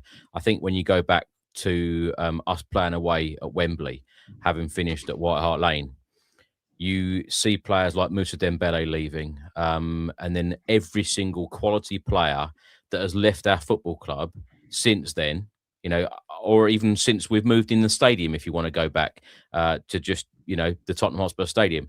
Every single time a quality player has left, whenever we've replaced them, they have never, ever been at that same quality level or greater. They have always been less. And that is the biggest issue. The recruitment has been a huge problem. We've gone through manager after manager after manager. We've made some really poor decisions at board level and, the club overall. But I say it again, I think it's a collective problem. Some of the players, I think, this season, I probably let Thomas Frank down. Some of the players that I think that probably should have done a lot more as well. So it is definitely a collective problem. Not all of the blame is on Thomas Frank. And I actually think that the conversation about Thomas Frank ought to be completely separate, because Thomas Frank as a Spurs manager is the wrong fit. So I think this is two completely different problems. I know some people go, yeah, but it's always the board. You know, you can look at Thomas Frank as a manager as well without the situation. But, you know, we could talk all day about it. We're now going to go to Tim. Tim's always got a lot to say. Tim, how are you? Best not say, personally, I'm absolutely fine. Isn't it weird? Kind of get to a point where you're almost numb rather than angry. Go past angry to numb, and that's kind of where I'm at with this lot. Almost expecting the Burnley game to happen. I think I said a few games back, I got this horrible feeling that Claret and Blue trio of fixtures are not going to go well. I think I said if we don't do well in them, we're in real trouble, because the next 4 games after that are really difficult games. And now we're in real trouble. So carrying on from what you said, I think one of my favourite sayings is more than one thing can be true at the same time. It can be Frank, it can be the board, it can be the players. And I think it's all three, and it's a complete shit show at the moment. All three are a complete shit show. I think the board and the ownership are really not stepping up to the plate at all.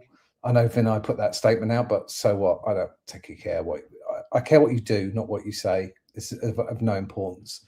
I think Frank is uninspiring, increasingly uninspiring, and gaslighting us all like a very aggressive partner. No, we're playing fine. No, everything's fine, dear. I'll punch you in the face. No, everything's fine, dear. And then the players, you know, they might say they want to leave and get on, but they're not showing up. You tell me one player that's showing up regularly all the time. Is that down to Thomas Frank, Tim? Yeah. He was brought in, right? We remember when he was brought in, and I was seems like a good appointment. I think you've already said it, Chris. Fighting all 3 fronts, done. Be more solid, done. When I say done, I mean not absolutely shit. And also improving players, particularly young players. Could you name me a player, Chris or Craig, that you think has improved in any way under Frank? I actually think we're a worse team under Thomas Frank. Yeah. That's I was trying to be positive there, Chris. I know, and so have I been or tried to be since the start of the campaign. And you know, even people like Craig and Ricky and, you know, all the other regulars, I think that they've been frustrated with me on the post-match podcasts, you know, week in, week out. You know, even when we lost and lost badly, I was still trying to ask them questions to try and sort of squeeze some sort of positivity out of them. And, you know, they've been frustrated with my questioning sometimes on the podcast. But I always try and find positives. And, you know, we are supporters at the end of the day. And we want to get behind the team, and we want it to work. And I think a lot of people sometimes, you know, I'm not one of those fans saying, "Oh, I hope that we, you know, lose a game because then the manager might get sacked." I'm not one of those people. No. I tell you what, whenever I go to a game, I want us to win, regardless of who the manager is, the players, whatever. You know, I always want the club to win. In whatever competition it is. Want to go far in cup competitions. It upsets me every single time we come out of a cup competition. But I tell you, Tim, I tell you now, I'd absolutely love it if Thomas Frank proved us all wrong and he turned this around and he was a success at Spurs. I'd love to play all these clips, you know, 2 years down the line and say, look, we were all wrong. We were all wrong. And I was really pleased on Tuesday that we won. There were some people that were very disappointed by that performance and that win. Certainly not me. And I gave Thomas Frank credit. And every single time I gave credit, I've done a number of media interviews after that. And I said, look, I'm going to give Thomas Frank the credit. And people were absolutely going mad, going, what on earth are you giving Thomas Frank the credit for? It was the players. But you've got to give the manager and the players. Exactly. Yeah. You can't have it both ways. You've got to say things are good when they're good and things are bad when they're bad. And at the moment, I am struggling with positives because I'll say it again, you know, the way that we were all over the place against Burnley, and when the manager comes out and says that we are improving, I tell you what, I'm scratching my head. But I was equally scratching my head on Tuesday night after that performance saying, oh, have we all got it wrong? is this the sign of what we can see under Thomas Frank? And I asked you that, Craig, didn't I, on Tuesday? You know, is there part of you that feels a little bit better, or thinking, well, can Thomas Frank work at Spurs when we can play like that? Sorry, was that to me? And yeah, and I'll give you the same answer. No, it was good to see us win, but I just think that was I don't know what that was, but it kind of proved it reverted to type against Burnley. I mean, I don't know what you think about it, Tim. Tim. You know. See, I actually phoned Craig and I asked that question, you know, personally to him on the phone, and I was like, it can work. You know, it could work under Thomas Frank when we play like that. And Craig was like, no. And I said, you miserable sod. I was being a miserable old sod as well, I must admit. Half of me was going, what's what? But I was more on Craig's, you know, maybe because we look quite similar. I was just being a miserable shit and going, oh, no, that's not going to happen. But maybe Dustin had it right, okay? That we can play that way in Europe because Europe's not used to playing that way, as in down the wings, crossing the ball. But in the Premier League, it's, you know, we've got defenders who do that all day. Oh, yeah, apart from our defenders, when we got 3 huge defenders and they just let them walk through us and head the ball. So it's kind of, this is the odd thing about it. And I'm with you, Chris. If he could turn it around, I would be absolutely delighted because he does seem like a decent guy. But I have got no evidence to suggest that. I mean, luckily, Opta are saying it's like 2% chance we get relegated.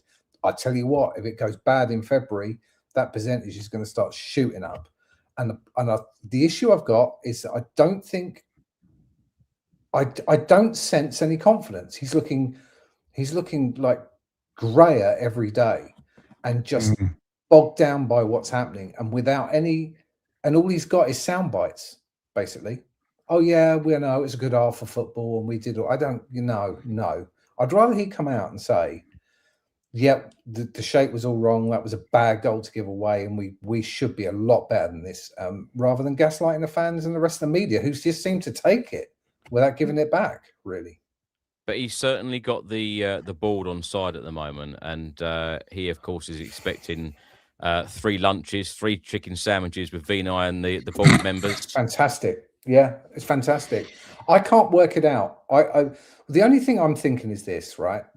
Because they've not got the excuse of Levy at all to go, well, he backed him and we need to do this. They've got that as a get out completely. The rest I can't work out because the stadium's half empty at the moment, right, Chris? It's half empty. It's many thousands down. And even if they paid for those tickets, those people are not buying beer and lunches and burgers and etc. So they're going to have a lot of money down. And things are not looking good. They've got the perfect opportunity, and they're neither backing him properly with players or sacking him. What seems to be is that their arses are so sore from sitting on that fence that they're too frightened to know what to do. No one has got the balls in that club to make a decision one way or the other.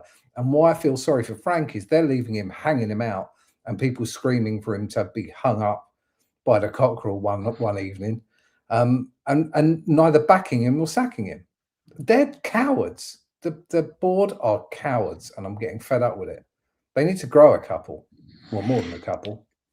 Tim, what result? 2 questions here. What result hurt you the most this season and like pissed you off the most? And what was the turning point? Was there a specific game where you went, nah, I can't do this anymore? The 2 games, Chelsea and Arsenal back to back. That was just, he was on a little thread at that point because not that we lost. I can cope with losing. For God's sake, I'm a Tottenham fan and I remember 76, 77. I can cope with losing, but the level of performance was so poor that we were capitulated to both those teams when this club knows, or bloody should know, that those 2 fixtures are really important to the fans. So the fact that they weren't seen to try was astonishing, quite astonishing. And again, Frank coming out and saying, well, this, that, or the other, not good enough. And then finally, the glorious people down in East London, those claret and blue clowns, that beating us at home. That should never happen. Should never ever have happened. And I think it went from being just by the little string, thinnest string, to why the effing hell wasn't he sacked the next day? Because that was such a bad result for us, knowing what was coming up in February. They were, I've got to admit, tough games. The Arsenal away game where we got absolutely hammered. Yeah. A clear quality difference. The Chelsea home game, one shot on target, and that was a tame shot from Kudus outside the box in the first half, and then coming back, out for that second half, and no shot on target, no creativity. That was a really bad moment. And I think one of the things, though, Chris, sorry to interrupt, for a man who spends like half an hour getting a substitute on with stats and iPads, he seems to ignore stats that say 0.2, 0.1 XG, no crosses, no shooting, no through passing. Those ones seem to be ignored. So God knows what he's doing on the touchline. Yeah. It's really, I mean, you've noted it before that you've seen people for 5-10 minutes standing on the touchline while coaches are going through iPads. It must be really confusing. Sorry to cut you off, but it kind of, I'm getting past the point of it's not just that it's not that I don't care. I've got rather numb by it, but I find the whole thing really, really confusing. There doesn't seem to be any pattern either in any sense of what's going on. And I think that's the worst thing for us as Spurs fans. Well, it's a terrible state to be in when you're getting used to it. And and I've said this in the past couple of weeks, when we're used to hearing the boos now from the home fans and now the away section as well, away games, it's become very, very normal, which this toxic atmosphere, I tell you what, I don't like it. And it's funny, JJC651 writes here, the Brentford v Brentford bore off, don't do it for me. And I tell you what, I think that was my turning point. The West Ham game last week was hard to take as well, but the Brentford 0-0 draw, when we were clearly playing for a 0-0 draw, Vicario seeming pleased and Vicario wasting time on 70 minutes, I thought, what on earth are we doing? And I come back from that game just saying the words of, like, it cannot carry on like this. And of course it has carried on like this. But like I said, Tim, I feel quite annoyed the fact that Thomas Frank believes that we are going in the right direction and things are progressing, because it clearly isn't. It clearly isn't. We're not a better team, nowhere near a better team than under Ange Postecoglou, which I know the media narrative was, finishing 17th and 22 league defeats. But of course, we won the Europa League, so a lot of people will take that moment, particularly when we didn't win a trophy for so long. But we've got our vast improvements. And as some of you who have come on today and said, with Frank coming out and saying we finished 17th last year, it is not a positive by finishing 16th or above. No. Spurs should always be in a top European spot and getting European football for next season, particularly when a lot of people at the moment are talking about their season ticket renewals for next year. Yeah. Right. How many people are going to say no thanks when and if Spurs do finish in the bottom half of the table and we've got no European football next year? And let me put that question to you, Tim. So Spurs finish mid-table. Say if we finish mid-table, and they keep Thomas Frank, I wouldn't feel happy about going. Why would I be excited about going? When I had my season ticket a couple of years ago, and I wish I'm sort of glad I haven't got it at the moment, to be honest with you. I must have had a kind of shining light on me going, don't get a season ticket, don't get a season ticket. I enjoyed going to every match. Even when Ange was struggling a bit, I still enjoyed going to every match. I can't imagine it's enjoyable whatsoever to go to that. I think it would be insane. A question back to you and Craig is, how the hell is a manager with such a bad record and such bad engagement with the fans and problems with the players keeping his job? What possible reason is there? Because it doesn't make sense at all. Whether you like him or you don't, it's so poor on every level, it doesn't make sense that he's still there. Wouldn't you love to hear those conversations while they're eating the chicken sandwich, Tim? I think I'm going to go with one of those little, black waistcoats and white with a trolley pushing it in just with a bug and see if I can find out what's going on, because none of us do we? No. Yeah. It'd be interesting to see what the turning point is, because the fans have clearly given up. To hear those chants at the weekend on Saturday, and Thomas Frank boldly walking over to the away end. You know, the tunnel was over that way anyway, so he had to walk over. But the stare, I don't know whether you've seen the videos, Yeah. the stare that he gives the away end, as if to say, why? I don't know. I kind of took it as if to say, you know, he probably thought, why are you singing that? We've just got a point at Burnley. Yeah, go us.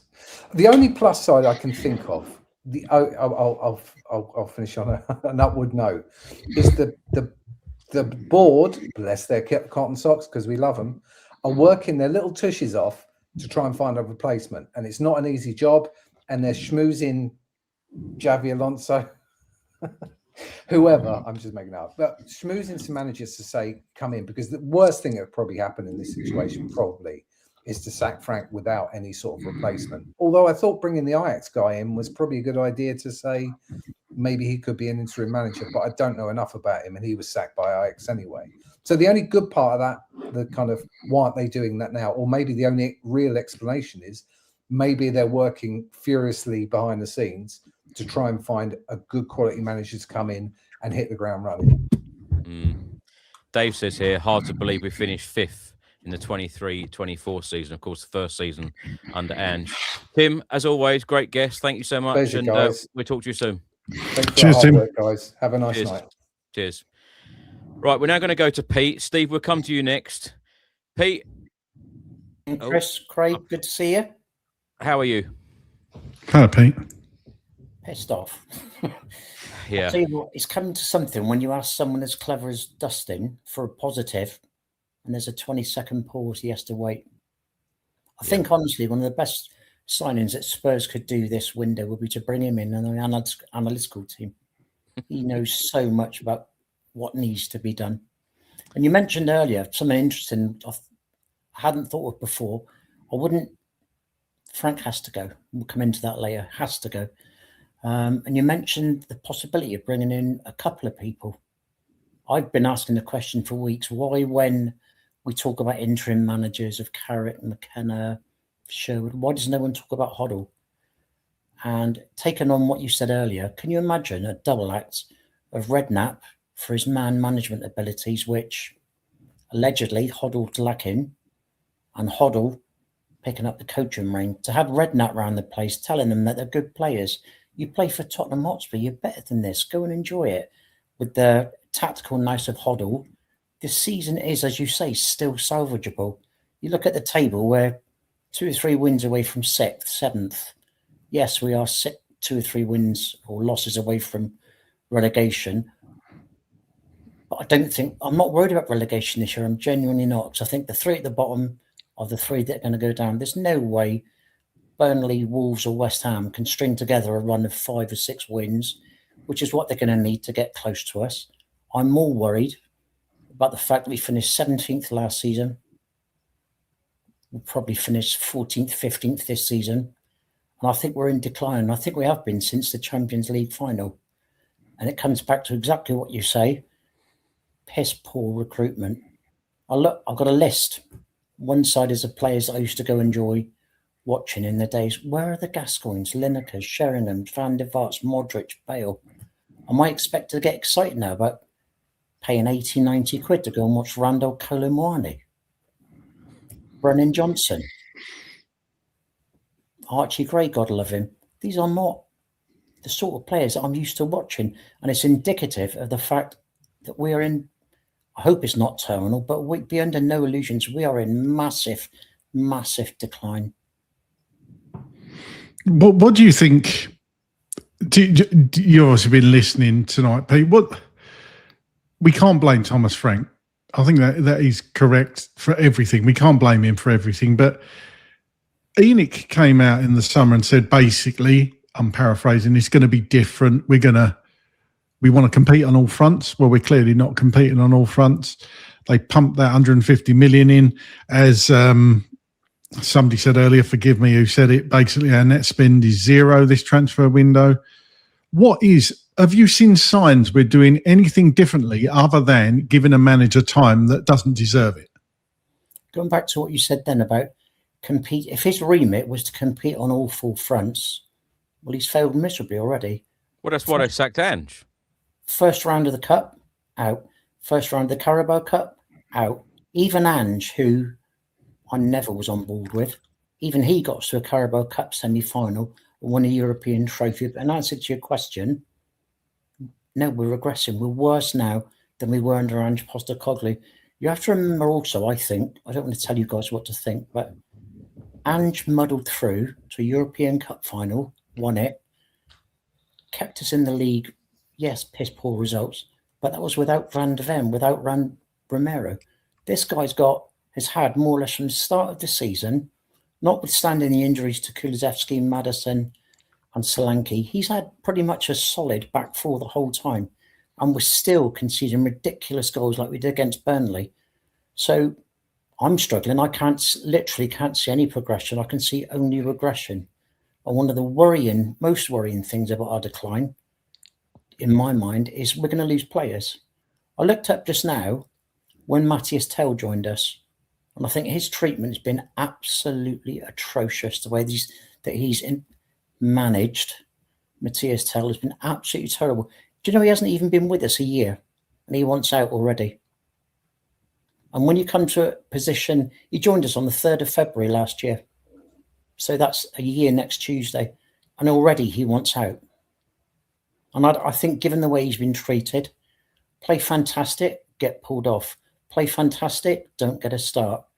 You go with 5 at the back, away to Burnley, and he was rather put Spence left wing than Matthias Tell. What's going through that kid's mind at the moment? What on earth can possibly be going on? And going forward, if this carries on, you're going to lose players like Kulusevski, Van de Ven, Romero. They're all going to be looking to leave, and you're just going to be left with the dross, and you won't be able to attract that calibre of player into our team again. We're going to be looking at Nathan Collins to replace Van de Ven. We'll be looking at the Everton winger to replace Kulusevski. And it is just a downward spiral. And I captioned this, if you look, it says cowardice, top to bottom. And I'll say also, I do not entirely blame Frank. I think there's 3 portions of blame: the board, Frank, and the players. And in terms of percentages, I'd probably say it's 40% the board, 40% Frank, and 20% the players. But you've got to understand, I think, that morale in that team is on the floor. Did you see Romero's face when he was coming off? You've seen Tell's face when he's being subbed off. Those guys are on their asses, on their absolute asses. And you're looking to a guy like Thomas Frank to lead, motivate, inspire them. Really? You wouldn't lead, motivate, or inspire me to give an extra 5%. And I think we very often have these sudden second half surges where, and you're right, he is gaslighting us by saying, oh, we did this, we did that. We played 20 minutes, 25, sometimes even a full half of good football. And in my opinion, that's when the players are taking it on themselves, throwing the first half game plan out the window and just getting on with it and doing whatever it is they need to do. Because they can see that his tactics, his style just don't work. Pete, what have you made of the atmosphere at Tottenham and the away games recently? Because when the crowd are booing the manager and booing the players at times, I know it's just for the manager now, but it has been for the players as well, particularly at half time and at full time as well. The atmosphere this season throughout has been pretty grim. Of course, the players, when you talk about confidence, how can the players get that confidence back? Because the crowd are getting more and more frustrated at performances. Of course, Thomas Frank saying what he said, exactly what you've just mentioned. How does the morale get back to what it was?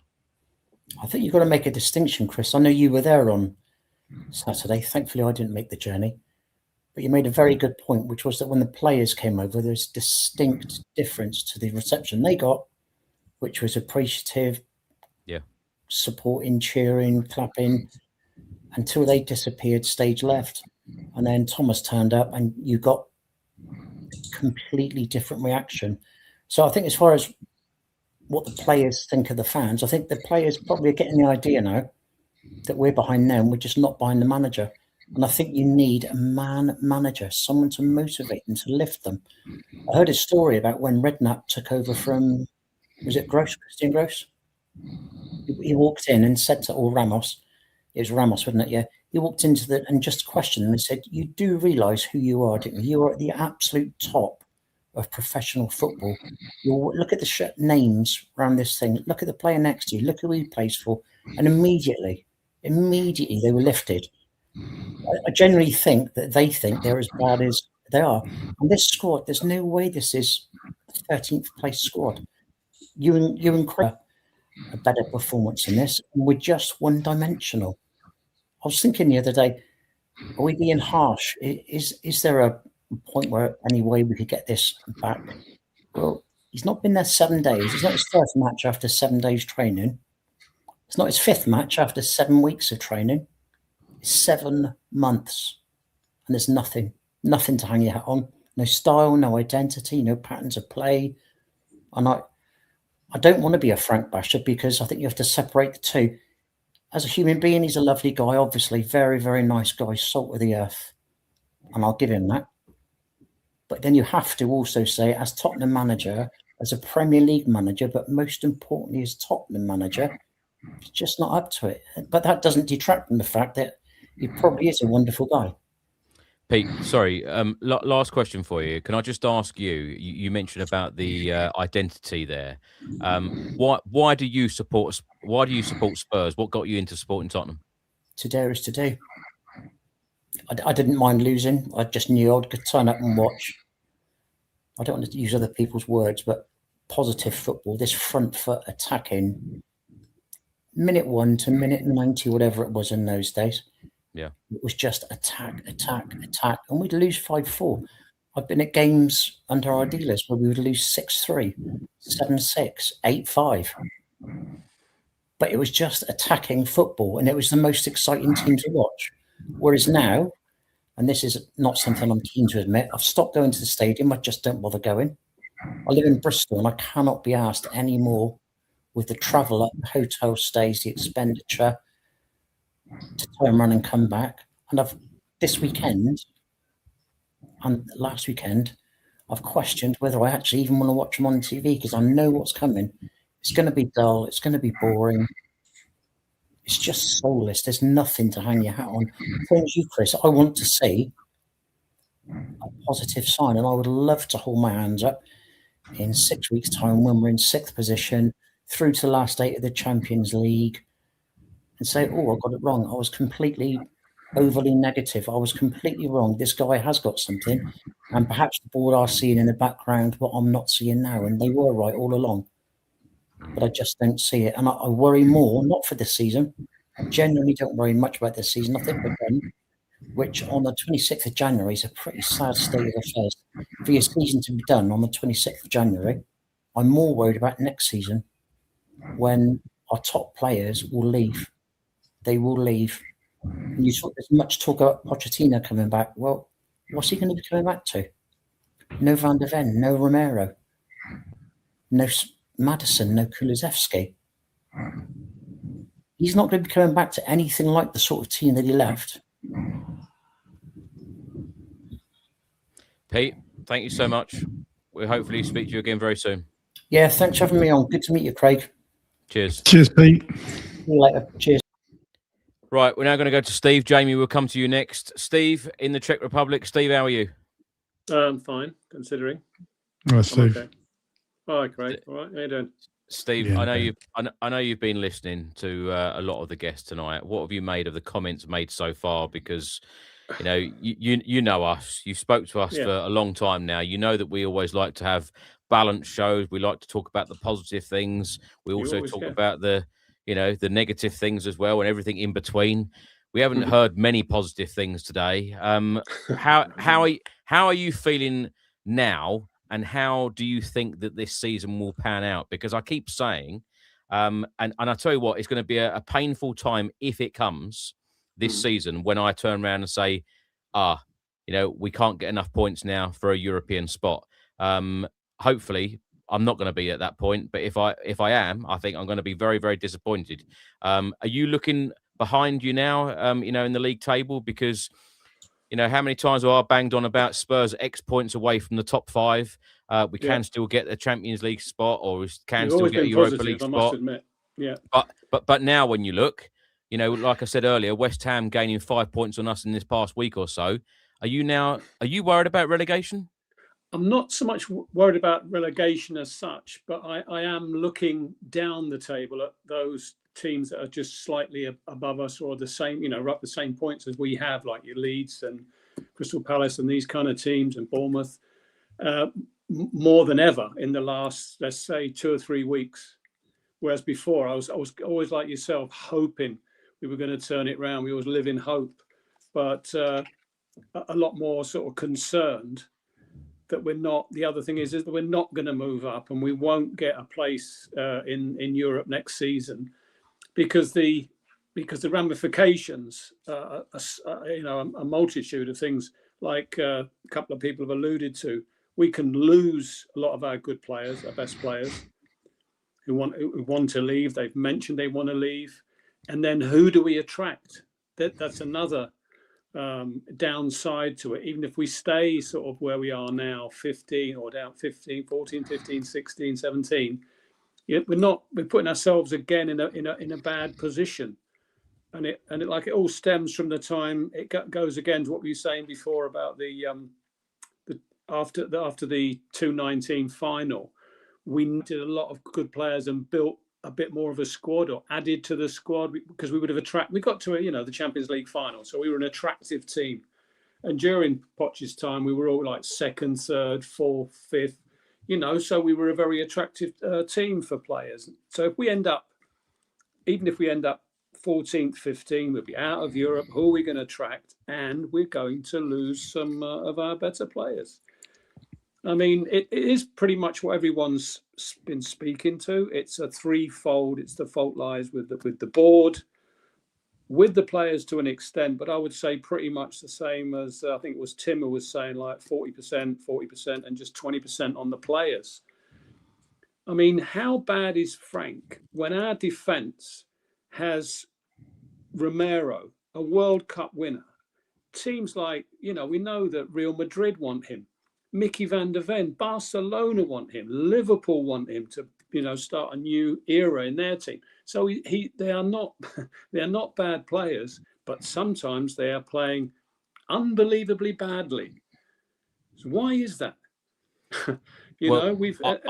Are they confused about what Thomas Frank is all about? Are they confused by the system that he wants to play? Are they because you're absolutely right, Steve. You're absolutely spot on. Romero on Saturday, even a simple pass from Vicario went underneath Romero's foot, and you're thinking, what on earth is that all about? Of course, he popped up with a goal at the end, but defensively, I thought we were bad on Saturday. We were bad. And you're absolutely spot on in what you say. These players, particularly Romero and Van der Ven, and Kevin Dancer at the back as well, they are good quality players. So why on earth is it not working? That's right. It's quite unfathomable. Can't even say it. And it also brings me on to, like someone was saying before, that Frank was touted as being a manager that brings on young players. And someone asked you, who's he improved? I mean, I've got a slight bias, as I said before, and I'll repeat it again. For Kinski, he came with he's not that experienced, but a great reputation from here. And apparently he was going backwards. We heard in October or something that he was regressing. Are you kidding me? This guy is one of the best goalkeepers with his feet in Europe. He really is. He's fantastic. But he can save as well. He just hasn't been given a chance. So how can a manager justify, because you were saying earlier on, remember, and it's true that Frank likes to chop and change. Fair enough.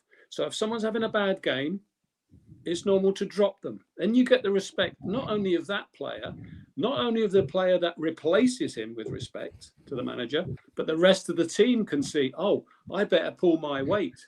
Because if I have a bad game, so-and-so is going to step in. I'm sorry, but Vicario with his feet, and I've heard it and seen it written and listened to it on various shows, I'm so nervous when he gets the ball. at his feet, Vicario. I don't know what he's going to do next. And Yeah. it's like nearly all of us, everyone I speak to. So why in God's name don't the defence say, you know, why doesn't one of them or both of them, Mickey van der Ven and Romero, say to the coach, listen, he's making us all a bit nervous at the back here. Can we try Kinski? Can we give him a run out? He's very good with his feet. He plays like a bloody sweeper, Kinski, like he did against Liverpool in the Carabao Cup under Ange in that first leg when he played absolutely brilliantly. You know, he was unfortunate in the Carabao Cup when he played against Newcastle, and he came for that header that the big German guy beat him to it. Okay, but like I said at the time, I think he was thinking, this is my chance. I better go for it because I'm hardly getting any games. Whereas if he'd have had a little bit of a run of games, he might have not been so ready. You know, he's only young to sort of prove himself, if you like, because, you know, if anyone's got a problem, a player is not playing up to standard, like I'm saying, then everyone should be dropped. You know, no one should be guaranteed their place. And I think it's happened several times this season with Vicario. I know he's made some fantastic saves, and everyone talks about the time in the Champions League against Monaco, I think it was. Yeah, great.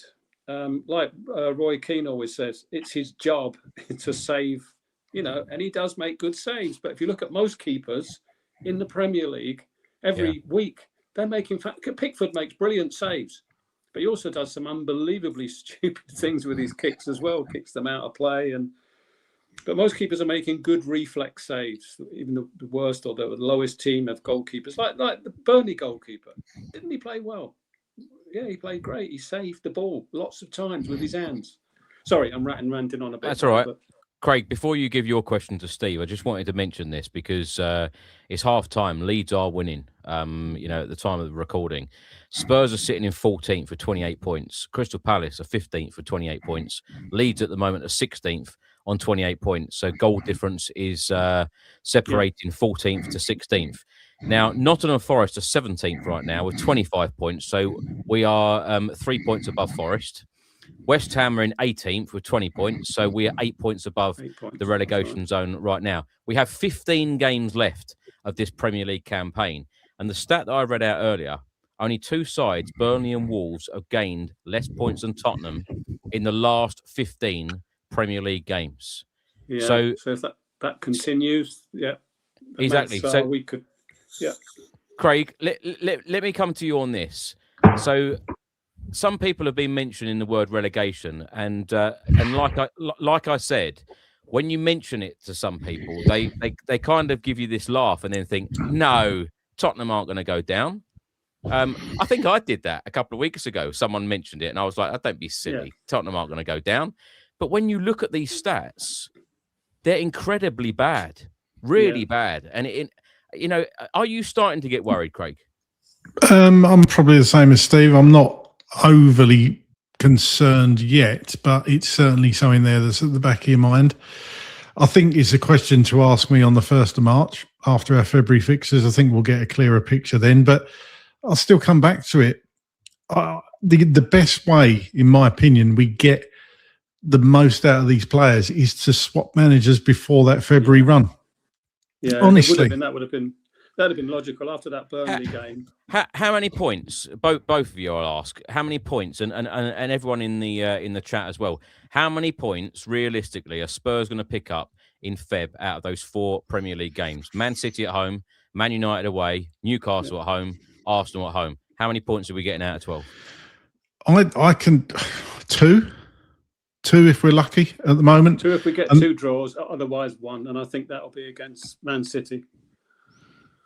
Yeah, they've won twice at the Tottenham Hotspur Stadium last 2 visits, I think. So yeah, possibly people, Newcastle. They blow hot and cold, Newcastle, but I think United at Old Trafford are going to be a different prospect completely now under Carrick. Like Arsenal found out the weekend, they've met Man United at the wrong time, and so they're going to be on a real high coming to us. Or are we playing it there? No, are we away at Man United? Or yes, away at Man United. Old Trafford, yeah, Simon Trafford. So no, I'm not getting anything there this time, not this season. Simon on Facebook is the most optimistic, going with 4. There's a lot of zeros, including from Hotspur Sam and G. There's a lot of zeros. Darren says 2. Les Laura says 2. Ian Bell says 0. 4 defeats. Yeah, I think you got to look at the West. Sorry, Theo. I think you got to look at West Ham fixtures throughout February, and West Ham have got Burnley away, Manchester United at home, Bournemouth at home, and then Liverpool away. So kind of tough. Yeah, I can't see them getting anything there except at Burnley, maybe a draw. Yeah. I mean, Bournemouth really had a brilliant game against Liverpool. Liverpool themselves, Man United. So no, I don't see them getting many points. But I'm not like blasé. We're definitely not going down. But I'm not really thinking about it. But maybe it's a bit like waiting to go to the dentist. I'm not really thinking about I had an extraction earlier last week, so I know what I'm talking about.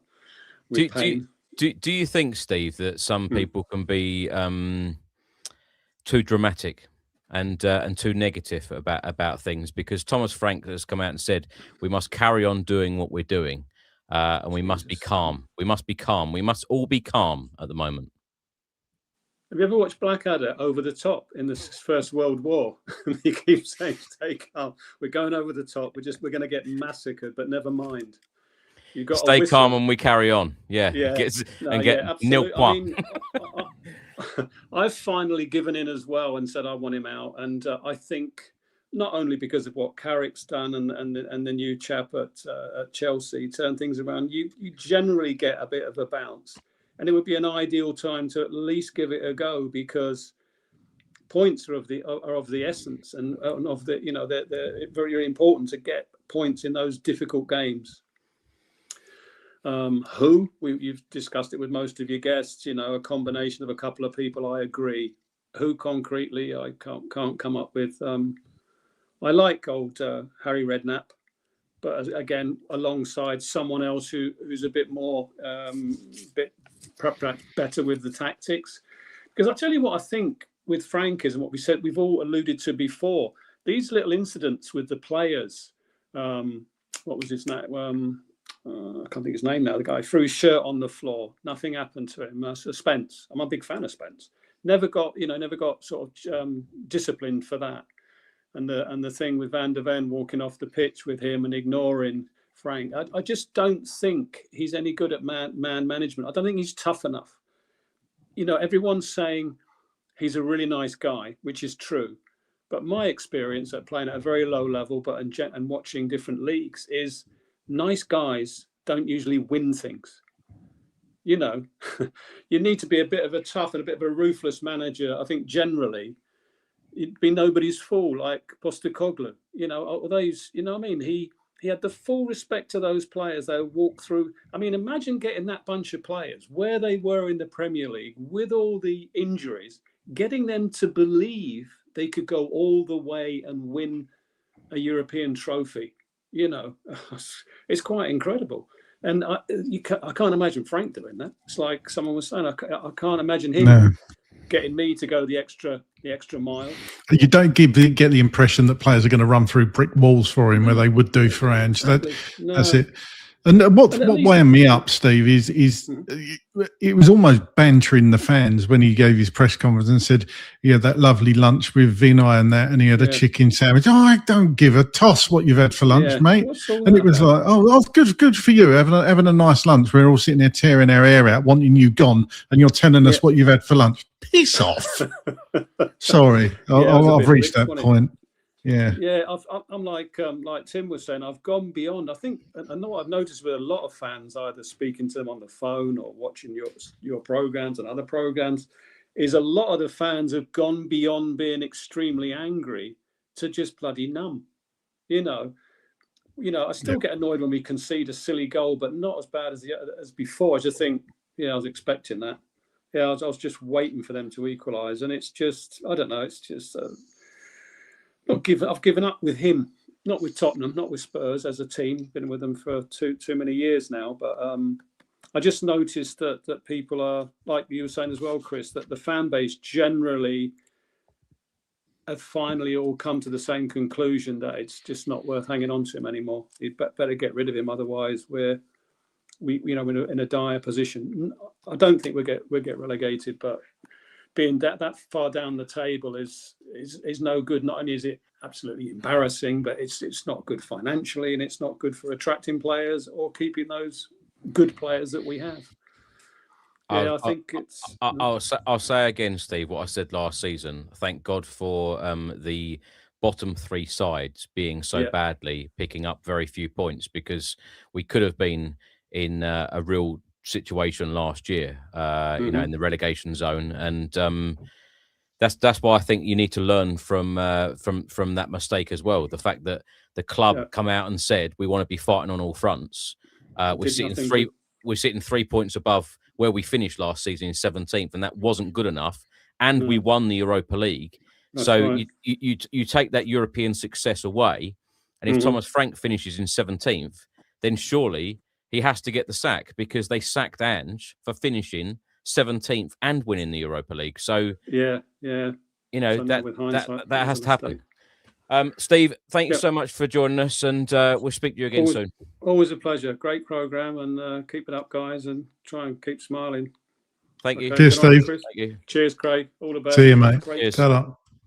You're struggling smiling at the moment, aren't you? I always struggle smiling. I know. Right. Not much to smile about in my life. Let's go to Jamie. Jamie, what are we smiling about at the moment? Not much, mate, and I ain't going to cheer you up either. It's not just me, Chris. See. James, and the result and the reaction to Thomas Frank on Saturday. I'll be honest with you, Chris. I missed the game.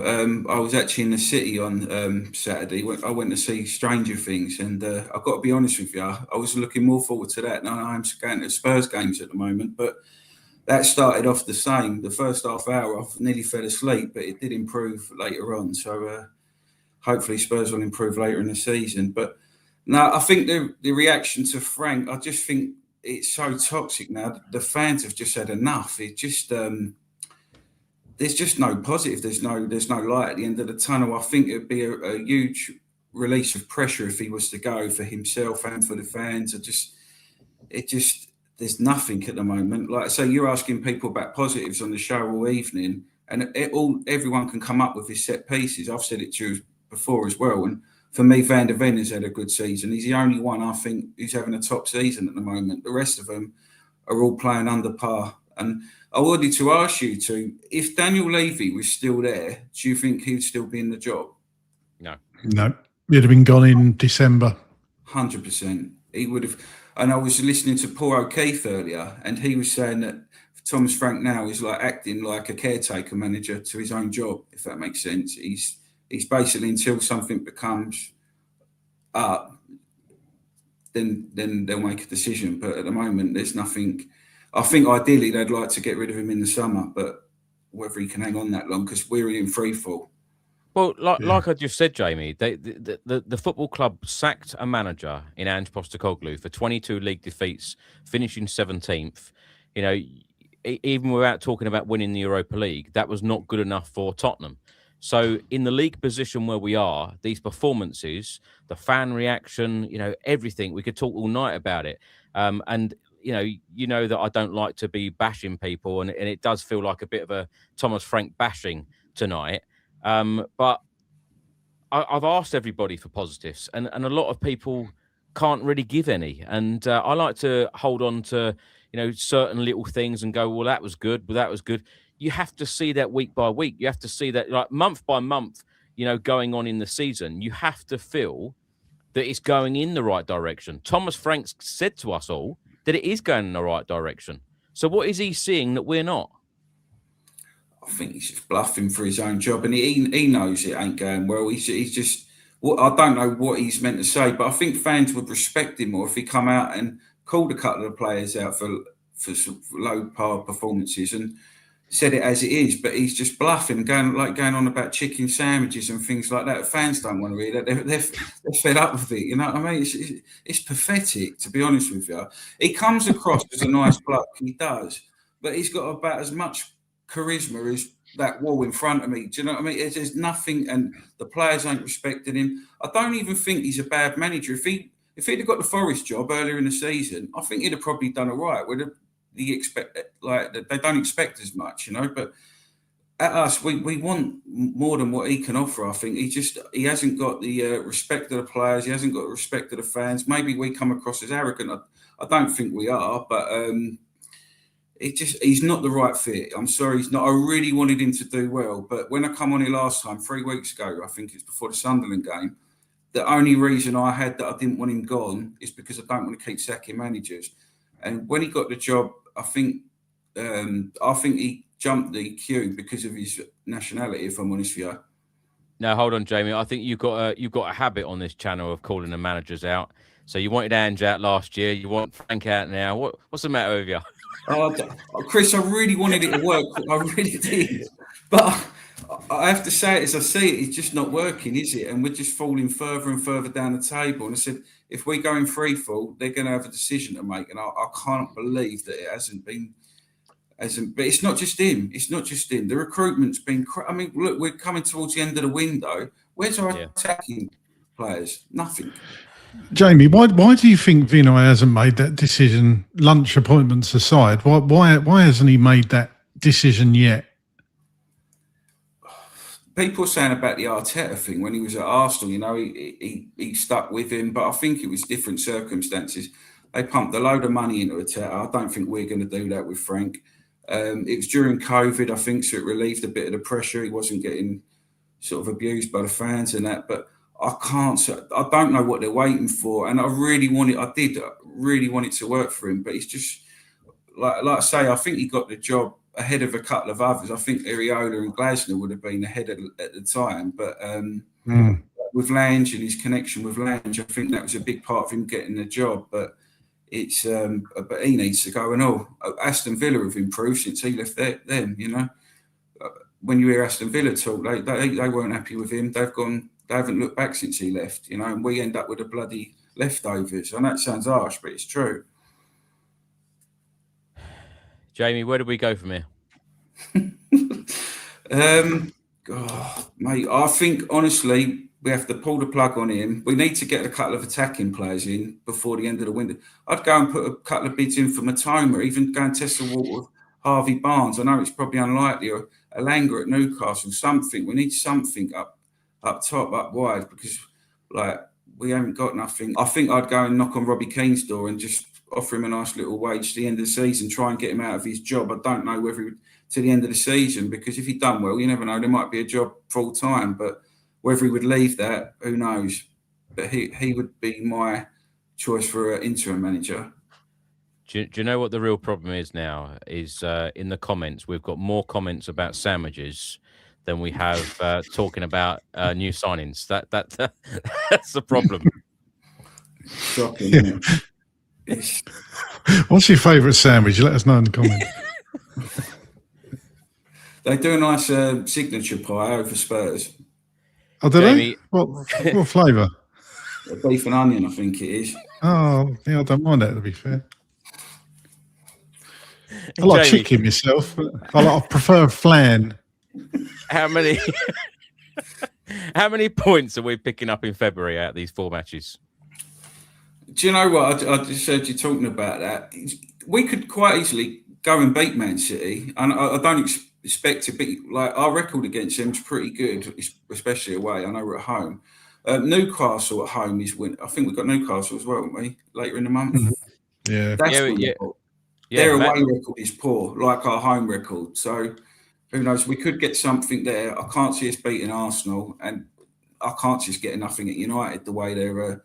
But look at them; they've had a bounce, and that's what we need. They've had a bounce since Carrick got in. We need that just to steady away from the bottom, because I am looking down at West Ham's fixtures and it's pathetic. But I said after the Aston Villa game on the comments, I said if we lose to West Ham at home, or we're in a relegation fight, and people were laughing at it, but I was serious. And now I think a few of us are looking over our shoulder, and if we're not, we should be, because we need to steer away from that before we can start looking up. Absolutely. Jamie, anything else you want to add? No, I think covered sandwiches, pie. Sandwiches, pies. Yeah. Somebody said, some sick person in the chat said Marmite. I'm sorry, I'm not with you there. Can't be doing Marmite. Can't be having that. That's quite nice. Well, I like Twiglets, which is apparently Marmite-ish, isn't it? So Yeah, try it after the stream, Craig. Let us know. Will do. Bit of cheese, Marmite and cheese. Oh God, no, that's Try no. it. Try it, What's the Craig. matter with Try you? it. Try it. My mate had salad cream on a bacon sandwich, and I always thought he was weird for doing that. But apparently, he says it's lovely. So What about pineapple on pizza? no. God, no. like- You sick individual. No, get off the stream, Jamie. Jesus. Jamie, thank you so much. We talk about some strange old subjects on these fan shows, but we talk about what you fans want to talk about, so it's great. It's more entertaining than the football. It certainly is, isn't it? Yeah. Yeah. You've gone from sacking Thomas Frank to pineapple on pizzas and Marmite and cheese. Yeah. Chicken Bovril? sandwiches. Jesus Well, Christ. actually, talking about chicken sandwiches, Thomas Frank... Thomas Frank is having his press conference ahead of the Frankfurt game tomorrow. So, right. How is that a link? Talking of chicken sandwiches. Well, of course, a link. That's true, actually. Oh God, Jamie, thank you for bringing a smile to our faces. Put it that way. I don't often do that, Chris. I tell you that. Yeah. Right, we're speaking soon. See you, Cheers, Jamie. Bye. Bye. Right, we're now going to go to South Africa to speak to Linton. Linton, pineapple on pizzas. No, thank you. I'm with Craig on that. How are you feeling as a Spurs fan right now? Pretty much the same as everybody else at the moment. Really disappointed. Yeah, it's. I don't know. You've asked the question, where do we go from here? I don't know. But we can't. Look, I personally think they're going to stick with him for the rest of the season. But yeah, I'd have him out now if we could, just like most people would. But I personally think, we're blaming Vinay a lot for this, but I think the one that's really keeping him in the job is Johan Langer. And he's one that I would sack along with Frank, quite frankly, because he hasn't done anything. Again, we're in the transfer window. We've got Conor Gallagher, and we've got a 19-year-old from Brazil. So, for me, there's a deal out there to be done. We're struggling for goals. And, Forest have agreed personal terms with Mateta. Why aren't we in on that? That's a good point, Lyndon. Actually, you say about the players we have brought in. They keep telling us that Langer and Vinay are working. I think the phrase Thomas Frank used was working around the clock. And they've been working on this. They should have been working on deals and getting a structure in place since September. So they've had 3 months to plan for this window. What are they doing? Have they planned for it? I don't think so. It doesn't look like it. They're only working around the clock now because, as you say, that they haven't planned for that before. All the hard work should be done before the window opens. Look at what Crystal Palace did with Brennan Johnson. I mean, those negotiations are taking place before the window opened, and as soon as the window opens, there we sell him. And Manchester City as well. Gay and Semenyo. Exactly. So they shouldn't be working around the clock because the work should have been done. We should have had our business done and dusted already. Yeah. But for me, that Mateta deal is a deal to be done because, Forest have offered 35 and Palace are holding out for 40. For me, go in and offer 14. We get the deal done. It's quick and easy. We need competition for Solanke. And let's get that. Even if we have to, we play 4-4-2 with 2 up front. I can't see Frank doing that, but something like that because we need points, we need goals, we need points on the board. Linton, Thomas Frank was pleased with the attacking intent on Saturday against Burnley. We had 62.5% of the ball. XG was 2.3. Shots we had 18 and we had 11 on target. 28 touches in the opposition box as well. The stats on Saturday were certainly better than a lot of games under Thomas Frank this Premier League campaign. But when you're playing a team sitting in the relegation zone, having been winless in 13 games. These stats should be expected. It shouldn't be seen as, I know I like to pick out positives, but this should be expected in a game like this, shouldn't it? Exactly. If we'd played Liverpool, or if we'd played one of the top sides and those were our stats, then fair enough. But I mean, look at our XG in some of the games. I mean, it's been in the 0.0 range. So now that we play Burnley, the attack was better. Dubravka had a cracking game and kept them in the game, but that's Burnley. We've got to put it into context.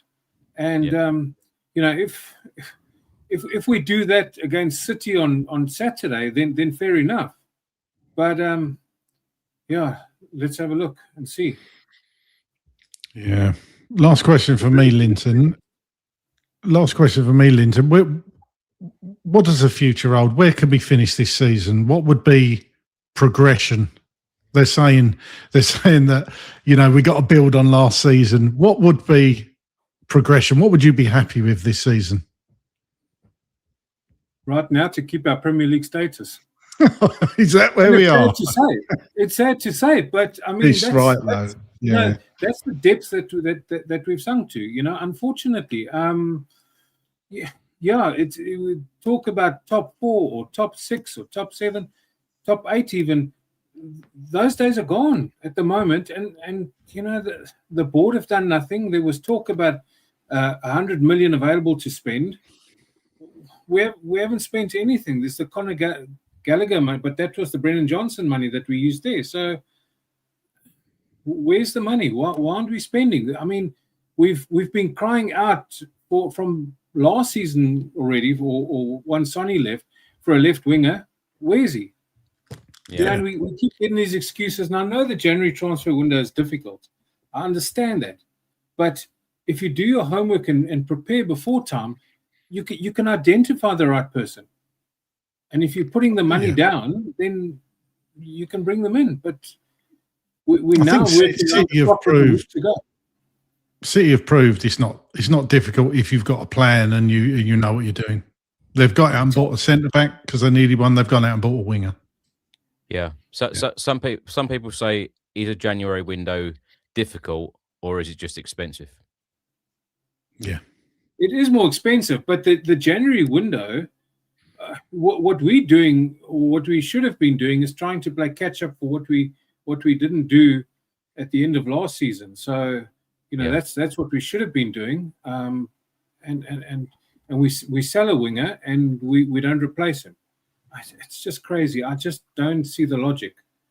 Yeah, Linton, this is where we are with the fan show. We've got people actually asking in the comments, ask Linton what his favourite sandwich is. Yeah, we should ask every guest. So what is your favourite sandwich, Linton? Anything with bacon on. Bacon and anything else. Bacon and cheese, bacon and anything with bacon. Okay. Add bacon to a sandwich and it's always a treat. Well, what's yours, Chris? What's your favourite sandwich? Probably egg mayonnaise. Prawn sandwiches. Interesting. Interesting. Okay. Yeah. Chicken, bacon, mayo, or cheese and pickle for me, I have to say. So. Yeah. Cheese and pickle, I like cheese and pickle. Yeah. I just don't like it when you have like tomato or cucumber in a sandwich and it's all gone soggy in it and the bread's then soggy. Don't like that. Yeah, I don't like tomato. Yeah. Don't like tomato, full stop. What has it come to? What have these fan shows come to where we're talking about sandwiches? My God. Right, Linton, thank you so much. It's more exciting than speaking about Spurs at the moment. It certainly is, mate. Gives us a laugh at least. Exactly, at least we're getting a smile. Yeah. Right. I'll speak to you soon. Guys. Cheers, Thank you. Bye. Bye. Oh, right. Jim Brentar has said grilled ham and cheese. That's a proper American thing, and I have to agree. Honestly, it's fantastic in America. I love going to America and having a ham and cheese toastie. The amount of ham and cheese you get in the toastie in the States is unbelievable. Yep. John, do you want a sandwich? John, hello? John? Yeah. Hello. Sorry. You all right? You've been watching Spurs, John? Oh, it's driving me bonkers, aren't they? How are you? I'm going into surgery next week. I'm more excited. How are you? I'm more excited about that than I am watching Tottenham.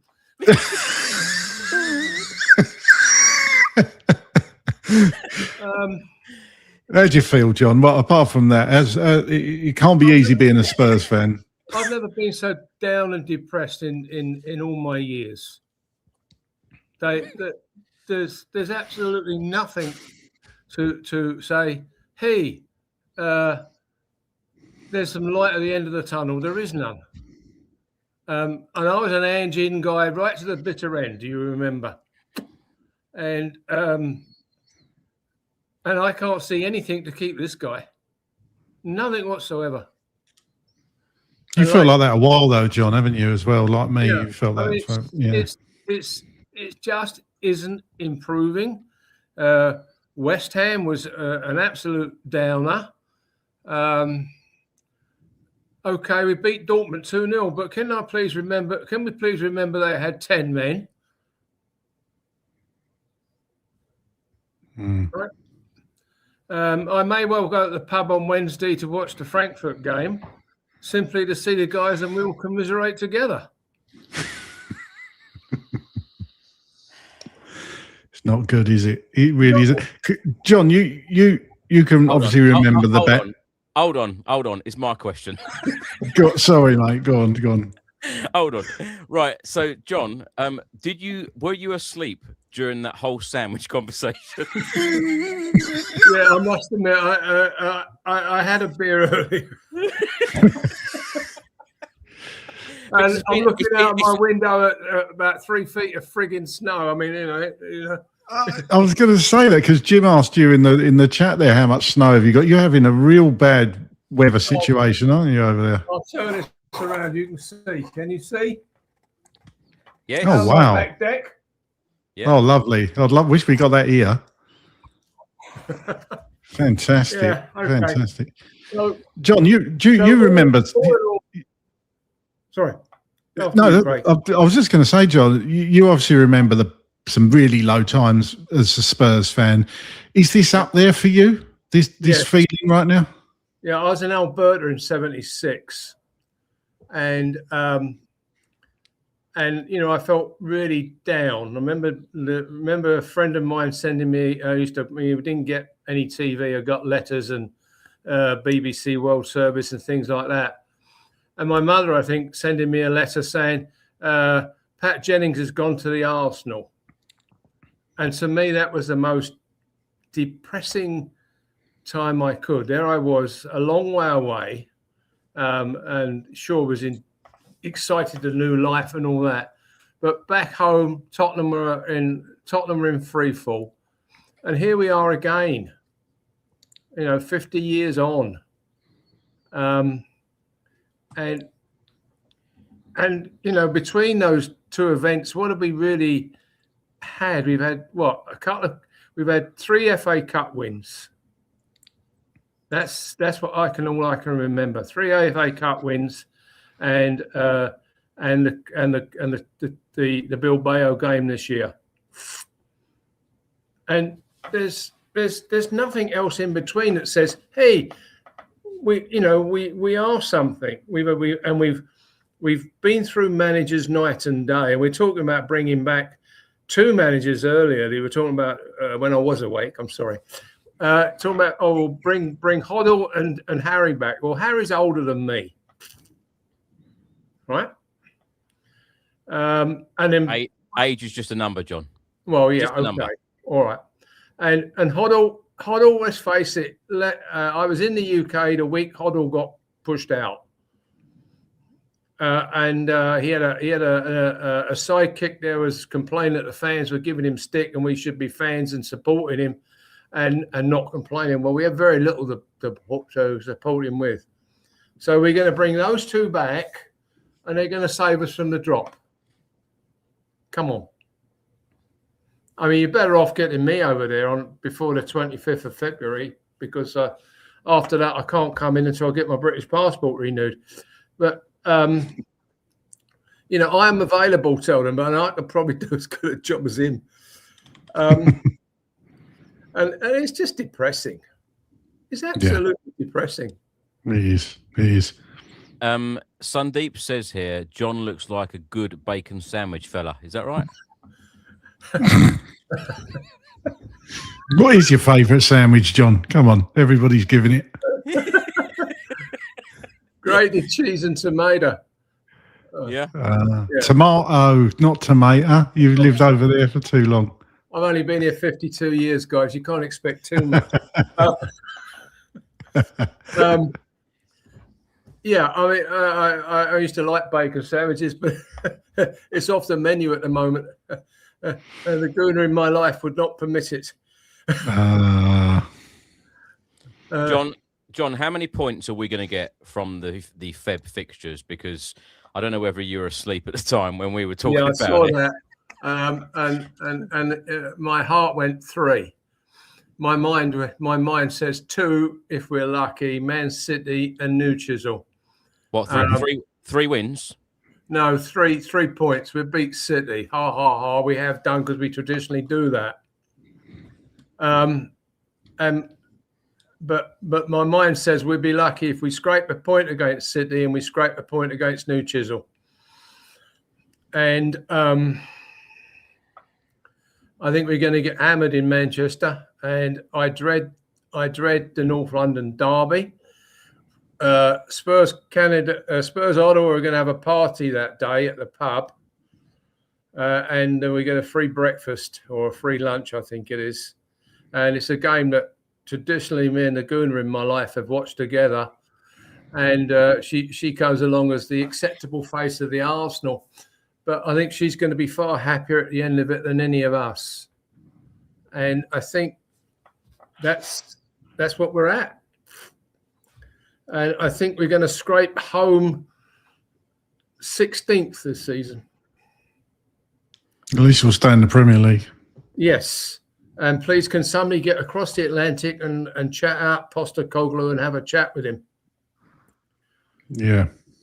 And I don't know what we're going to do now between now and the end of the season. And I think, 4 weeks ago when I was on, we were talking about keeping Frank to the end of the season and then bringing in Postecoglou. I don't want to see Frank to the end of the season now. In that 4 weeks. You do mean Pochettino?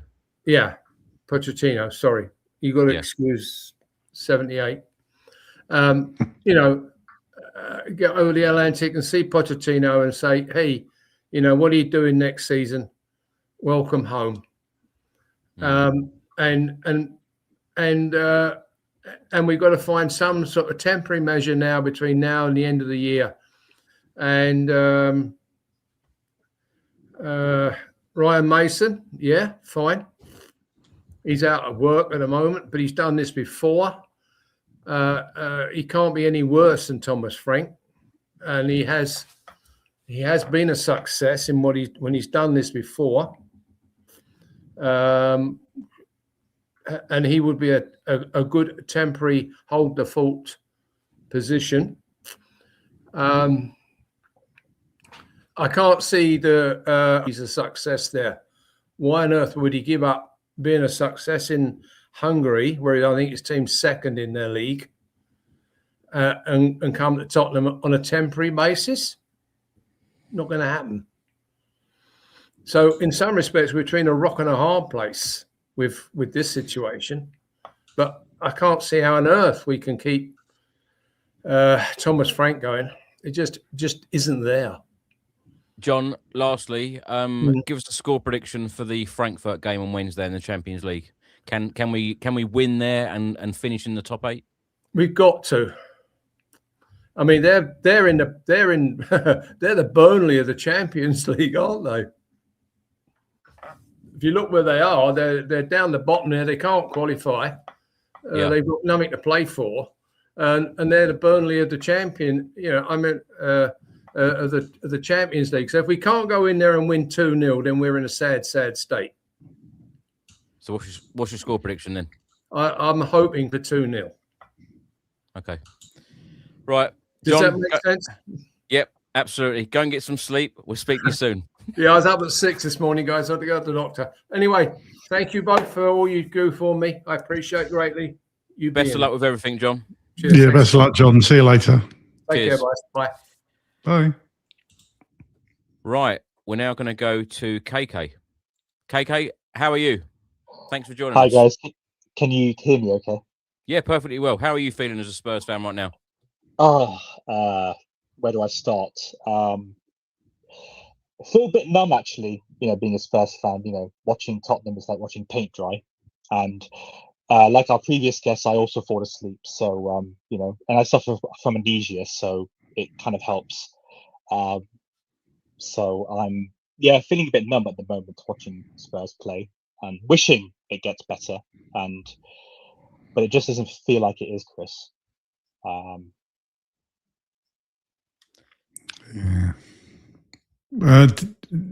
So it looked like you was going to ask a question there, Chris. KK, how long you been a Spurs fan? Where are you watching from in the world? So I live in North London, and I've been a Spurs fan since 2009.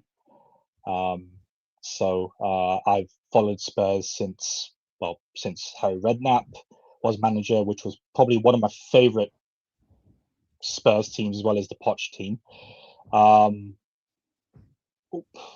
Right now, I think this is probably the worst team I've seen being a Spurs fan.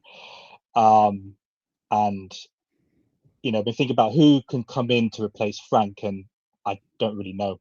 I genuinely don't know who can come in who would want to take the job at this point in time if Frank does stay as manager.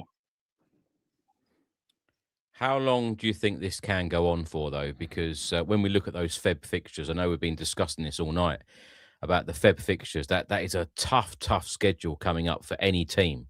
But a team struggling to beat a team in the relegation zone right now, which we have done in the last 8-9 days or so.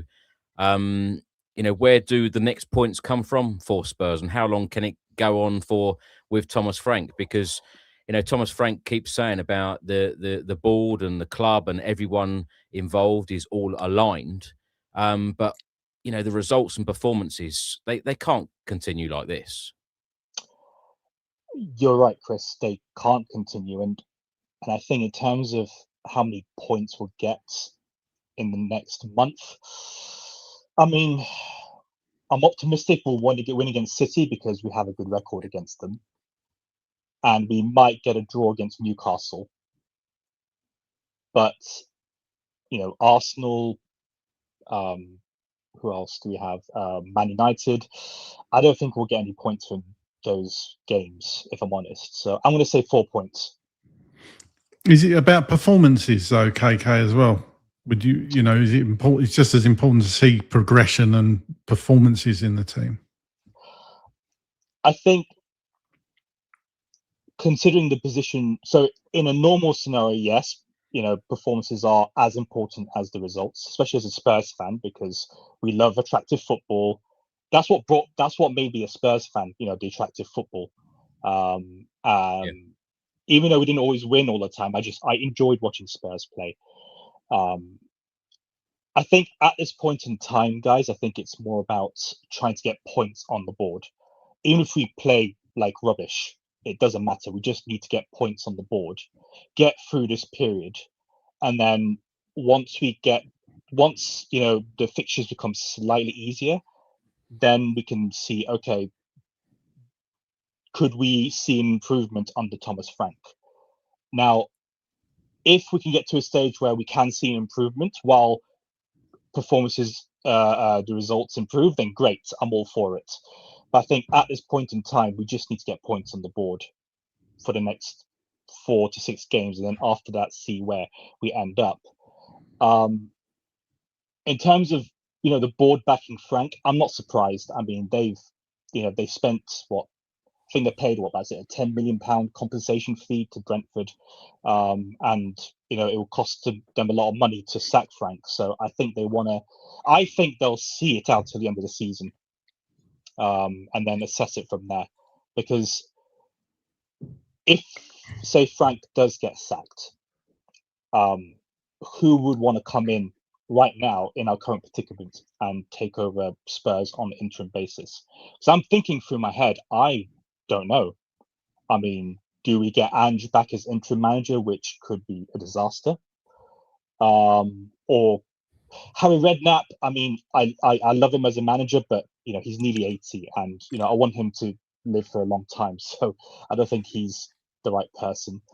The only manager I can think of, which, and again, this is really optimistic, that would come in, sort the mess out, and command the respect of the players is probably someone like an Ancelotti figure.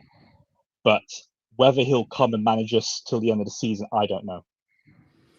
Craig, it's an interesting point, isn't it, that KK said there about the style of play, because we all want to see this attractive style of play, but essentially now we're in the point or in the position where we desperately just need the points. No matter how we get the points, we need the points for Premier League safety. I know a lot of people have spoken about relegation tonight, and Hotspur Sam here says we have just had the easy fixtures, and of course now we've got the very difficult ones coming up. Yep. Yep, we certainly have. It's I don't think it's going to be pretty, February. I think we're going to be sitting back a fair bit. We're certainly not going to have the lion's share of possession against City, which might suit us. You don't know. United is probably going to be about even. Same with Newcastle. The Arsenal game could, they're struggling to score goals from open play. Their fans are moaning about the amount of set-piece goals they score. And, of course, Saka hasn't scored in, I can't remember how many games it is. I think I read earlier, 12, 13, I don't know. But, it's not a good idea reading these sorts of stats out for when they're playing us. Yes, well, luckily it's we've got a few weeks yet, haven't we? But it's a tough month without a doubt, and we need points on the board. Leeds drawing now, so that's better for us. I can't believe we're even talking about it or in this position. I'm not concerned just yet. I'll stick by that. I'm not that concerned yet, because I think West Ham have got to do a hell of a lot to climb above us, but we've got to start performing.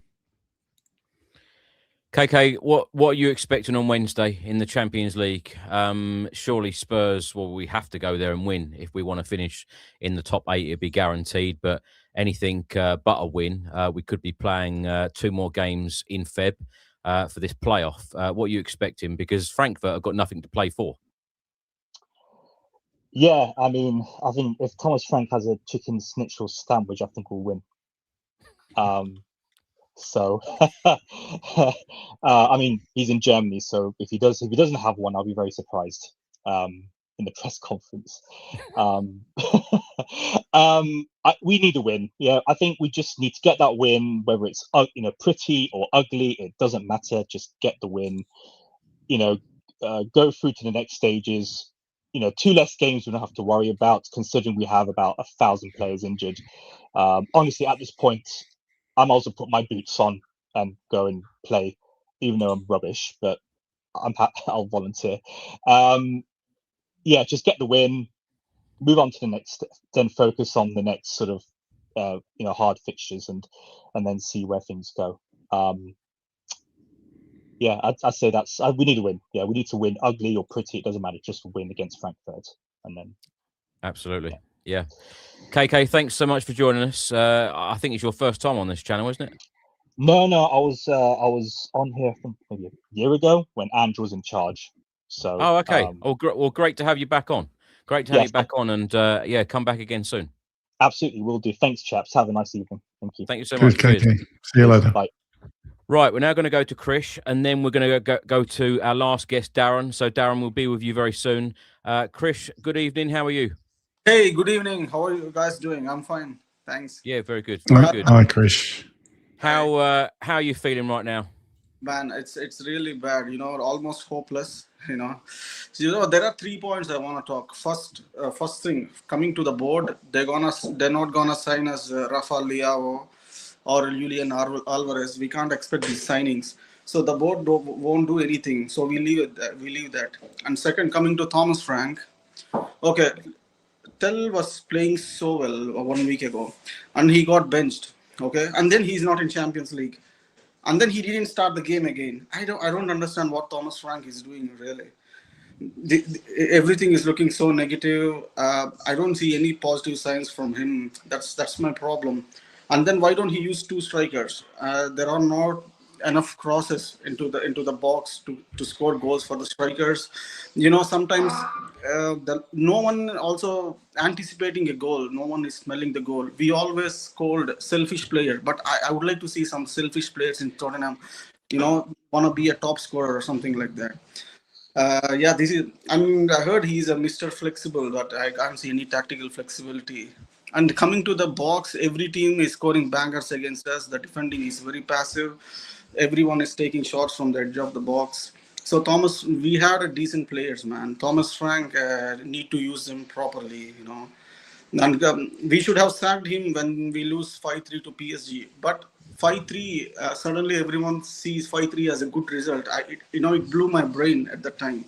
Now, you know what? It's 5-3 against PSG. No, bro. We lost. We conceded 5 goals, And we should have sacked him when we lose to Arsenal in that manner.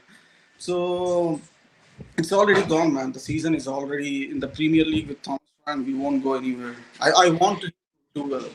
And third point, I want to say the game awareness for the players. I feel like sometimes we have to give espresso for the players. Pedro Porro, Vicario, Bentancur when he played. These players, they just don't have the presence of mind when they play.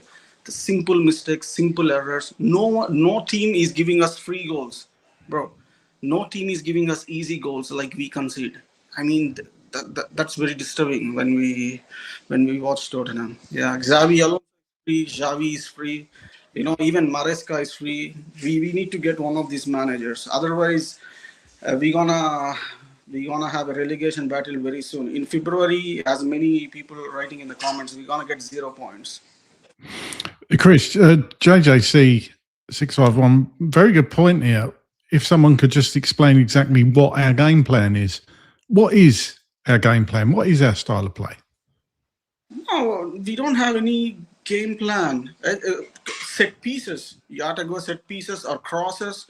Oh my God, we don't even cross well, bro. 50% of crosses, they go to goalkeepers, every team knows exactly what we're going to do. There is zero predictability.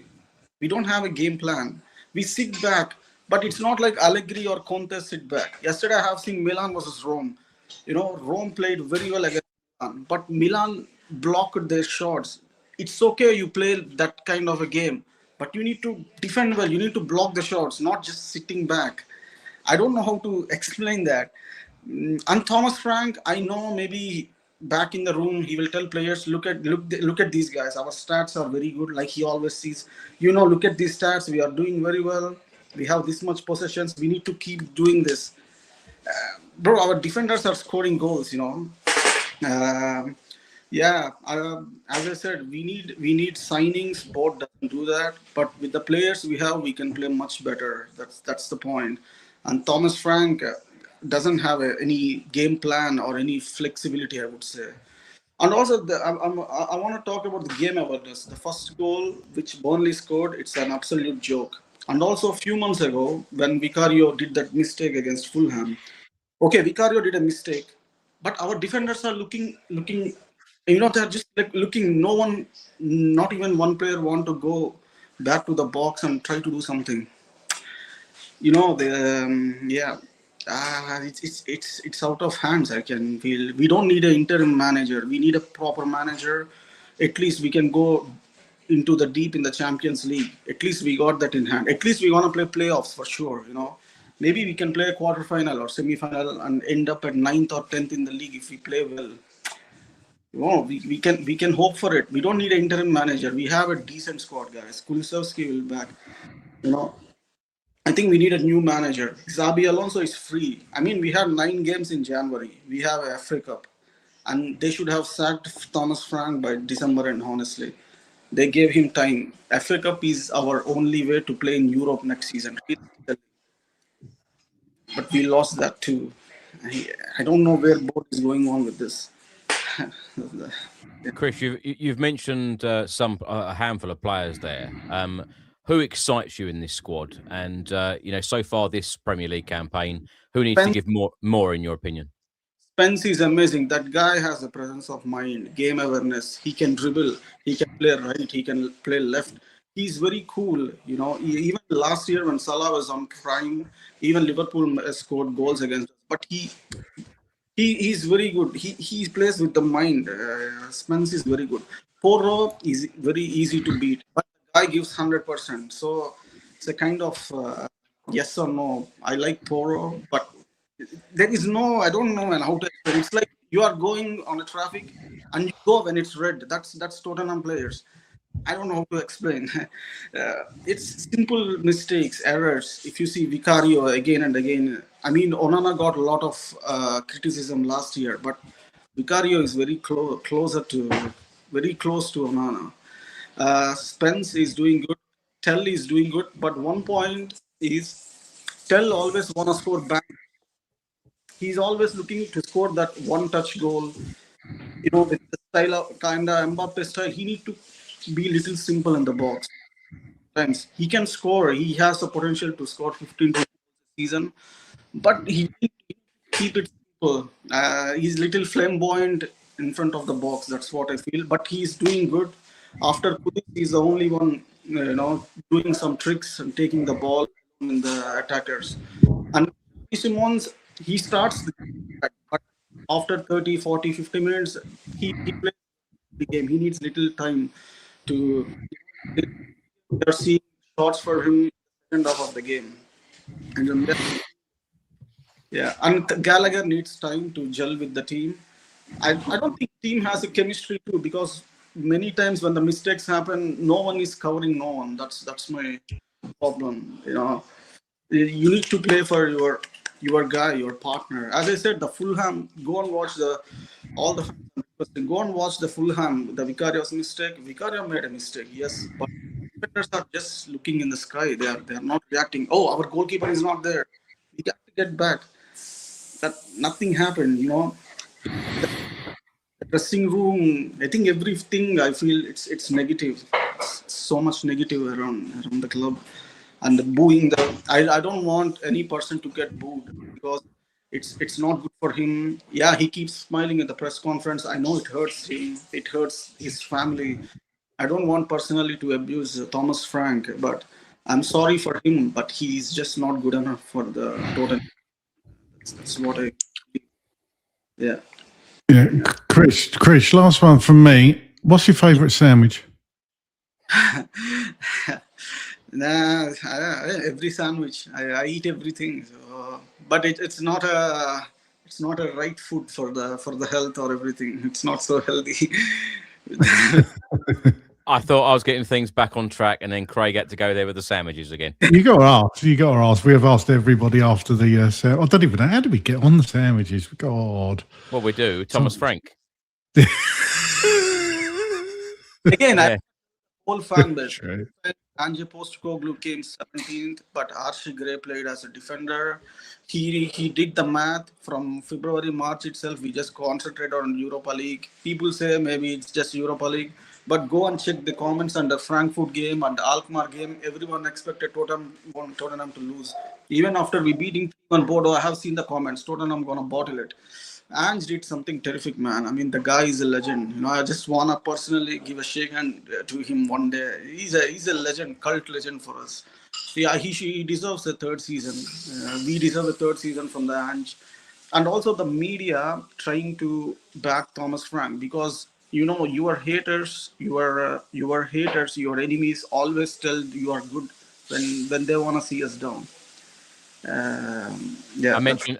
I don't know whether you heard that, Chris. I mentioned that earlier about a number of the media members of the media. They are giving Thomas Frank kind of like this pass and saying give him time and patience, and they certainly weren't doing that under Ange Postecoglou last season. No, because they are happy, bro. They are happy to see us down. That's why they back Thomas Frank. Your enemy always tell you are doing very well when you are doing so bad.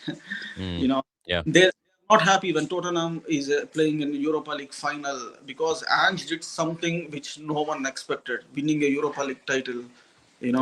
So that's why they hate him. That's the thing. Yeah. Chris, thank you so much for joining us, and we'll hopefully talk to you again in the very near future. Yeah, see you. Cheers. Thank you. Cheers, Chris. Right, we're now going to go to the US and speak to our last guest of the fan show, Darren. Darren, how are you? Trying to stay warm. It's a little cold here at the moment and a little bit of snow, but surviving otherwise. You've got snow as well? Yeah, a little bit. I can show you out the window. Although it's getting dark, but it's negative 14 degrees here. Real field negative 20 degrees. So wow. Yeah, it's not where I want to be, but it's where I am. I bet everything's still working though. I bet you. Yeah, look, people are driving. Nobody's moaning. Yeah, the roads are crappy, but they're getting on with it. Yeah, they're going a bit fast there, aren't they? Actually, this is only a 45 mile an hour zone, so they're going slower here. But I bet you they're probably doing 50 or 60. We're used to it around here. You learn to deal with it. Wow. Well, we cover all the subjects on these fan shows, as you know, Darren. So let's get the stupid stuff out of the way so Craig can just calm down. Talk about your sandwiches first, and then we'll get into the proper stuff. Sandwiches. All right. So I had a chicken teriyaki sub from Subway at the weekend, but I was thinking about, what about British things? And you lot talking about cheese and pickle. I'm like, I do like Branston pickle. You can't get that here. So I miss a cheese and pickle sandwich. You gotta love it. Yeah, they're nice, aren't they? Somebody said cheese on toast with a bit of Worcestershire sauce. Now that is elite. Absolutely. Yeah. Yeah. Do love a bit of cheese and pickle, yeah. Darren, talk to us about how you're feeling right now as a Spurs fan, because this past week it's been pretty dismal. We've played 2 games in the Premier League against 2 teams in the bottom 3. We've picked up 1 point out of a possible 6. That isn't good enough for a club like Spurs. But, of course, in the middle, we had that very, very impressive win and performance against Borussia Dortmund. So I suppose it's fair to say it's been a mixed week. How are you feeling?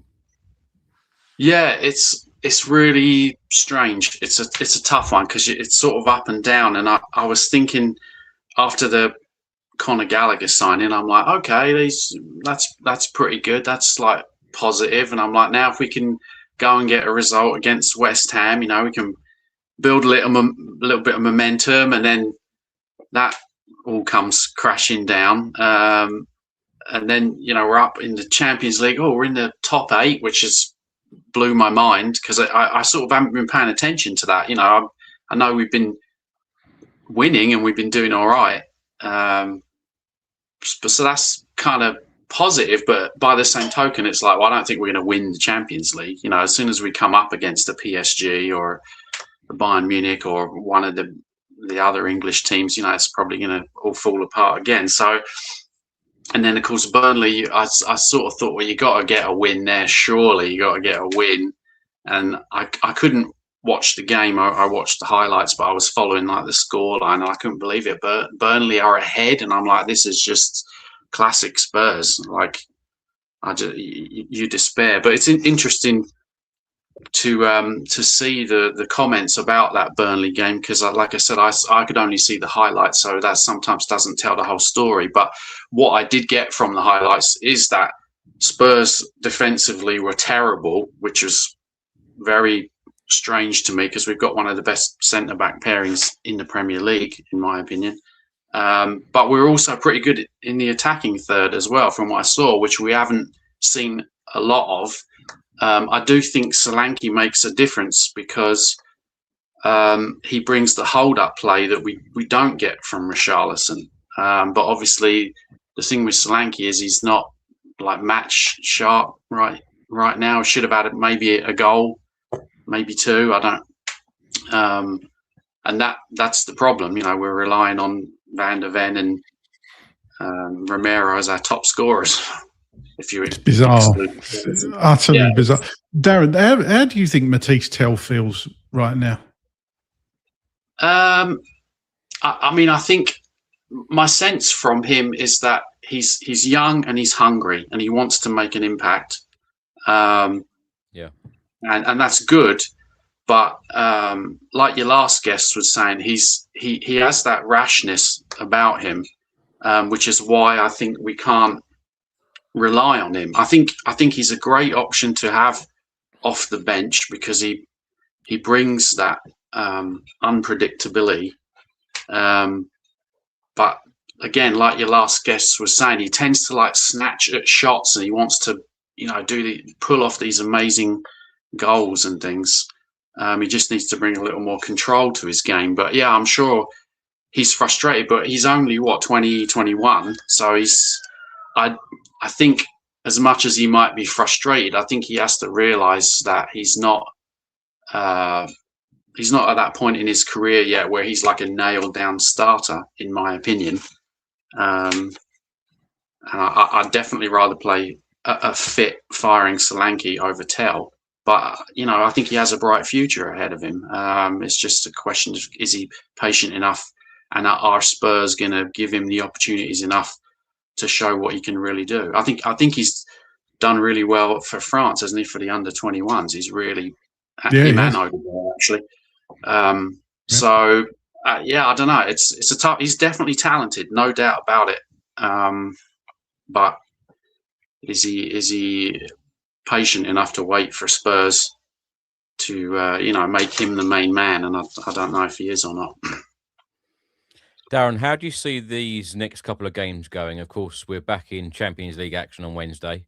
And then at the weekend, we face Manchester City at home. And as a lot of the guests have said rightly, factually, historically, we've had really good results against City in recent years. Do you expect a Spurs win on Wednesday? Do you expect a Spurs win at the weekend?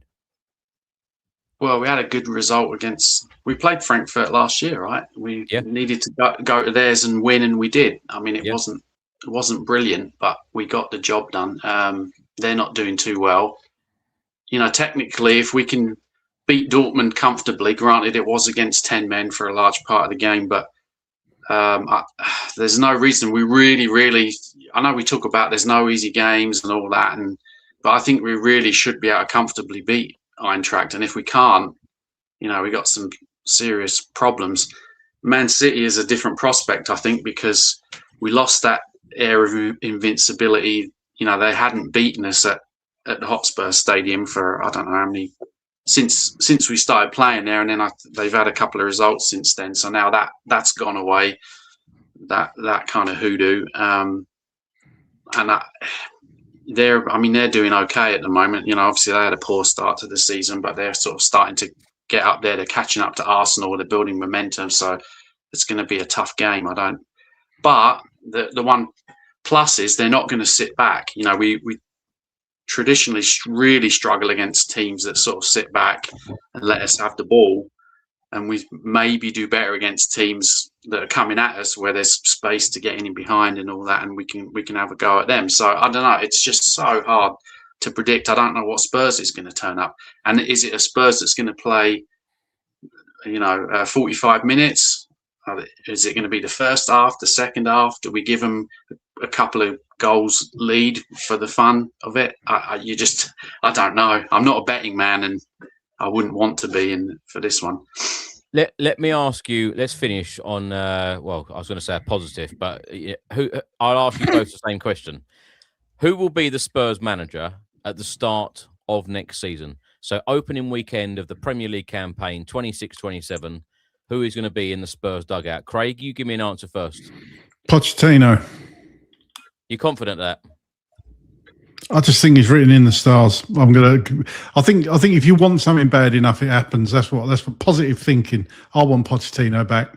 So I know everybody doesn't, but I think I just think he will. What makes you believe? And I'm sure you are one of these people who thinks that Pochettino comes back, clicks his fingers and everything's going to be magic again. What makes you think that? Because whoever comes in, a lot needs to change. A lot needs to happen. So what gives you that positive vibe that he is going to be that man to change things? I actually don't think he's just going to come in and everything's going to be right with the world. I think it's going to take a little bit of time, but I think Pochettino gets the club. I just think I'll go back to it. It's what we said earlier in the show, right at the start, that some managers just fit clubs like a glove. and Pochettino. I think people underestimate just how important that is. Alex Ferguson got Manchester United. He fitted in at Manchester United. Some managers just fit certain clubs. Poch fits us.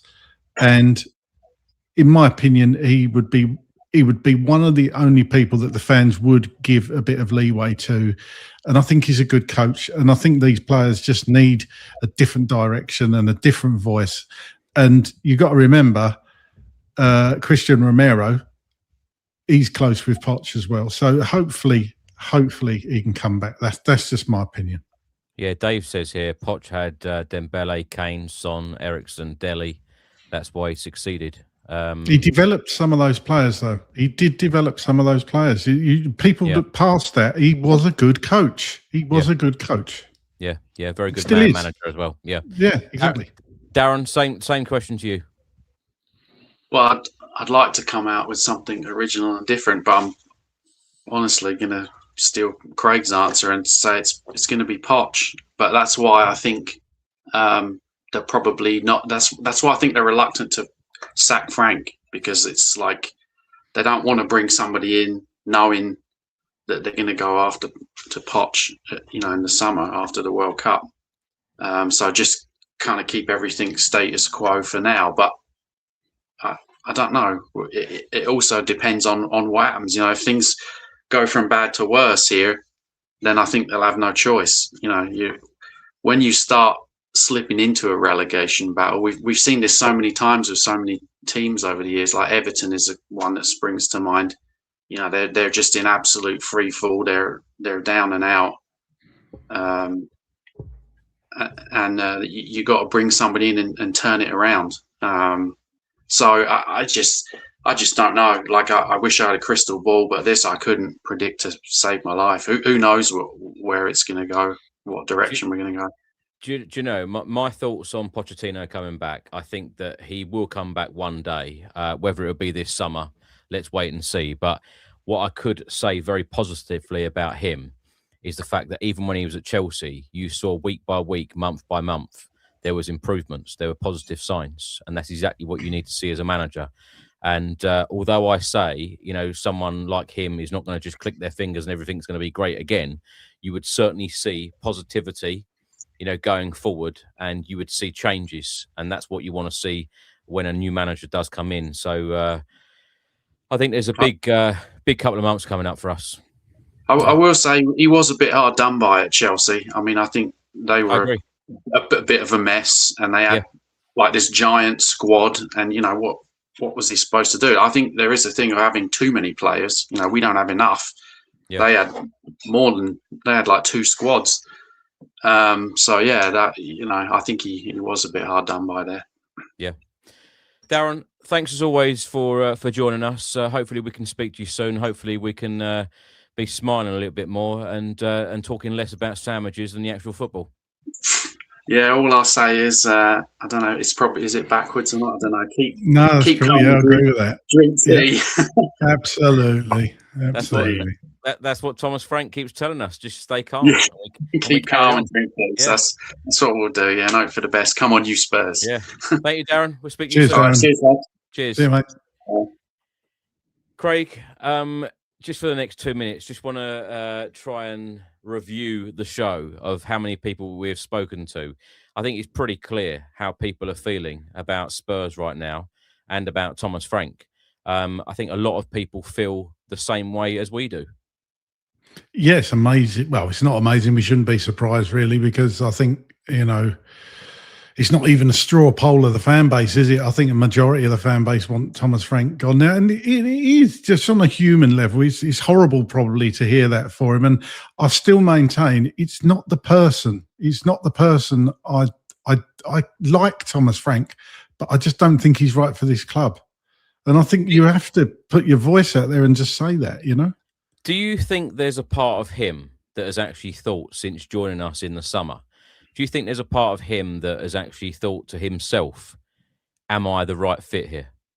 Because although he says it in public about, we're progressing forward, we're doing this, we're doing that, adding layers, he mentions that all the time. And I think there's been a couple of sarcastic comments in the chat tonight about the layers and, the sandwiches and all of that. But do you think that he has perhaps doubted himself, thinking, am I the right fit for Tottenham? I would be amazed if he hadn't. I would be amazed if he hadn't. He's not a stupid man. He will have seen everything that's gone on. Of course he has. He's living it. I would suggest, and I might be wrong in this, there might be a part of him that regrets taking the job and wishing he'd stayed at Brentford. But realistically, when the Tottenham job came up, he had to take it, didn't he? And does he regret taking it up? He probably, part of him does. Probably, yeah. Which is sad all round, because he wanted it to be a success. We wanted it to be a success. He's not a success. He's not going to be a success, and it's not worked. Dustin writes here, do you want slides on sandwiches? I tell you, what on earth have you started? That would be... It was Thomas Frank. It's not me. It's another thing we can blame him for. No, but you just kept banging on about sandwiches to people. I could do, yeah, perhaps I could do a video on sandwiches. That would be a good one. John actually said that. Perhaps I could do a thoughts of the day. What's your favourite sandwich? Gets us away from football.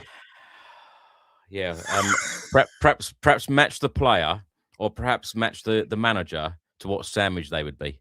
Oh, Thomas Frank would be a ham sandwich, I think. I think he's a ham sandwich, man. Be a bit more, no, it'd just be buttered. Yeah, buttered ham sandwich. Actually, just bread.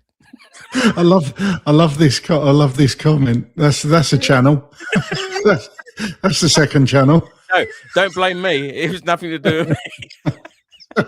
Cooking with garlic. I would have mentioned it once. You get your pinny on in the kitchen, and we'll do. Perhaps there's something we can do at Christmas.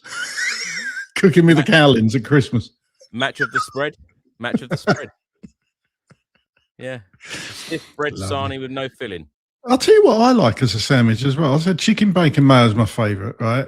Cheese and pickle is definitely a close second, but I like peanut butter. I like peanut butter sandwich. Love it. Love peanut butter. Yeah.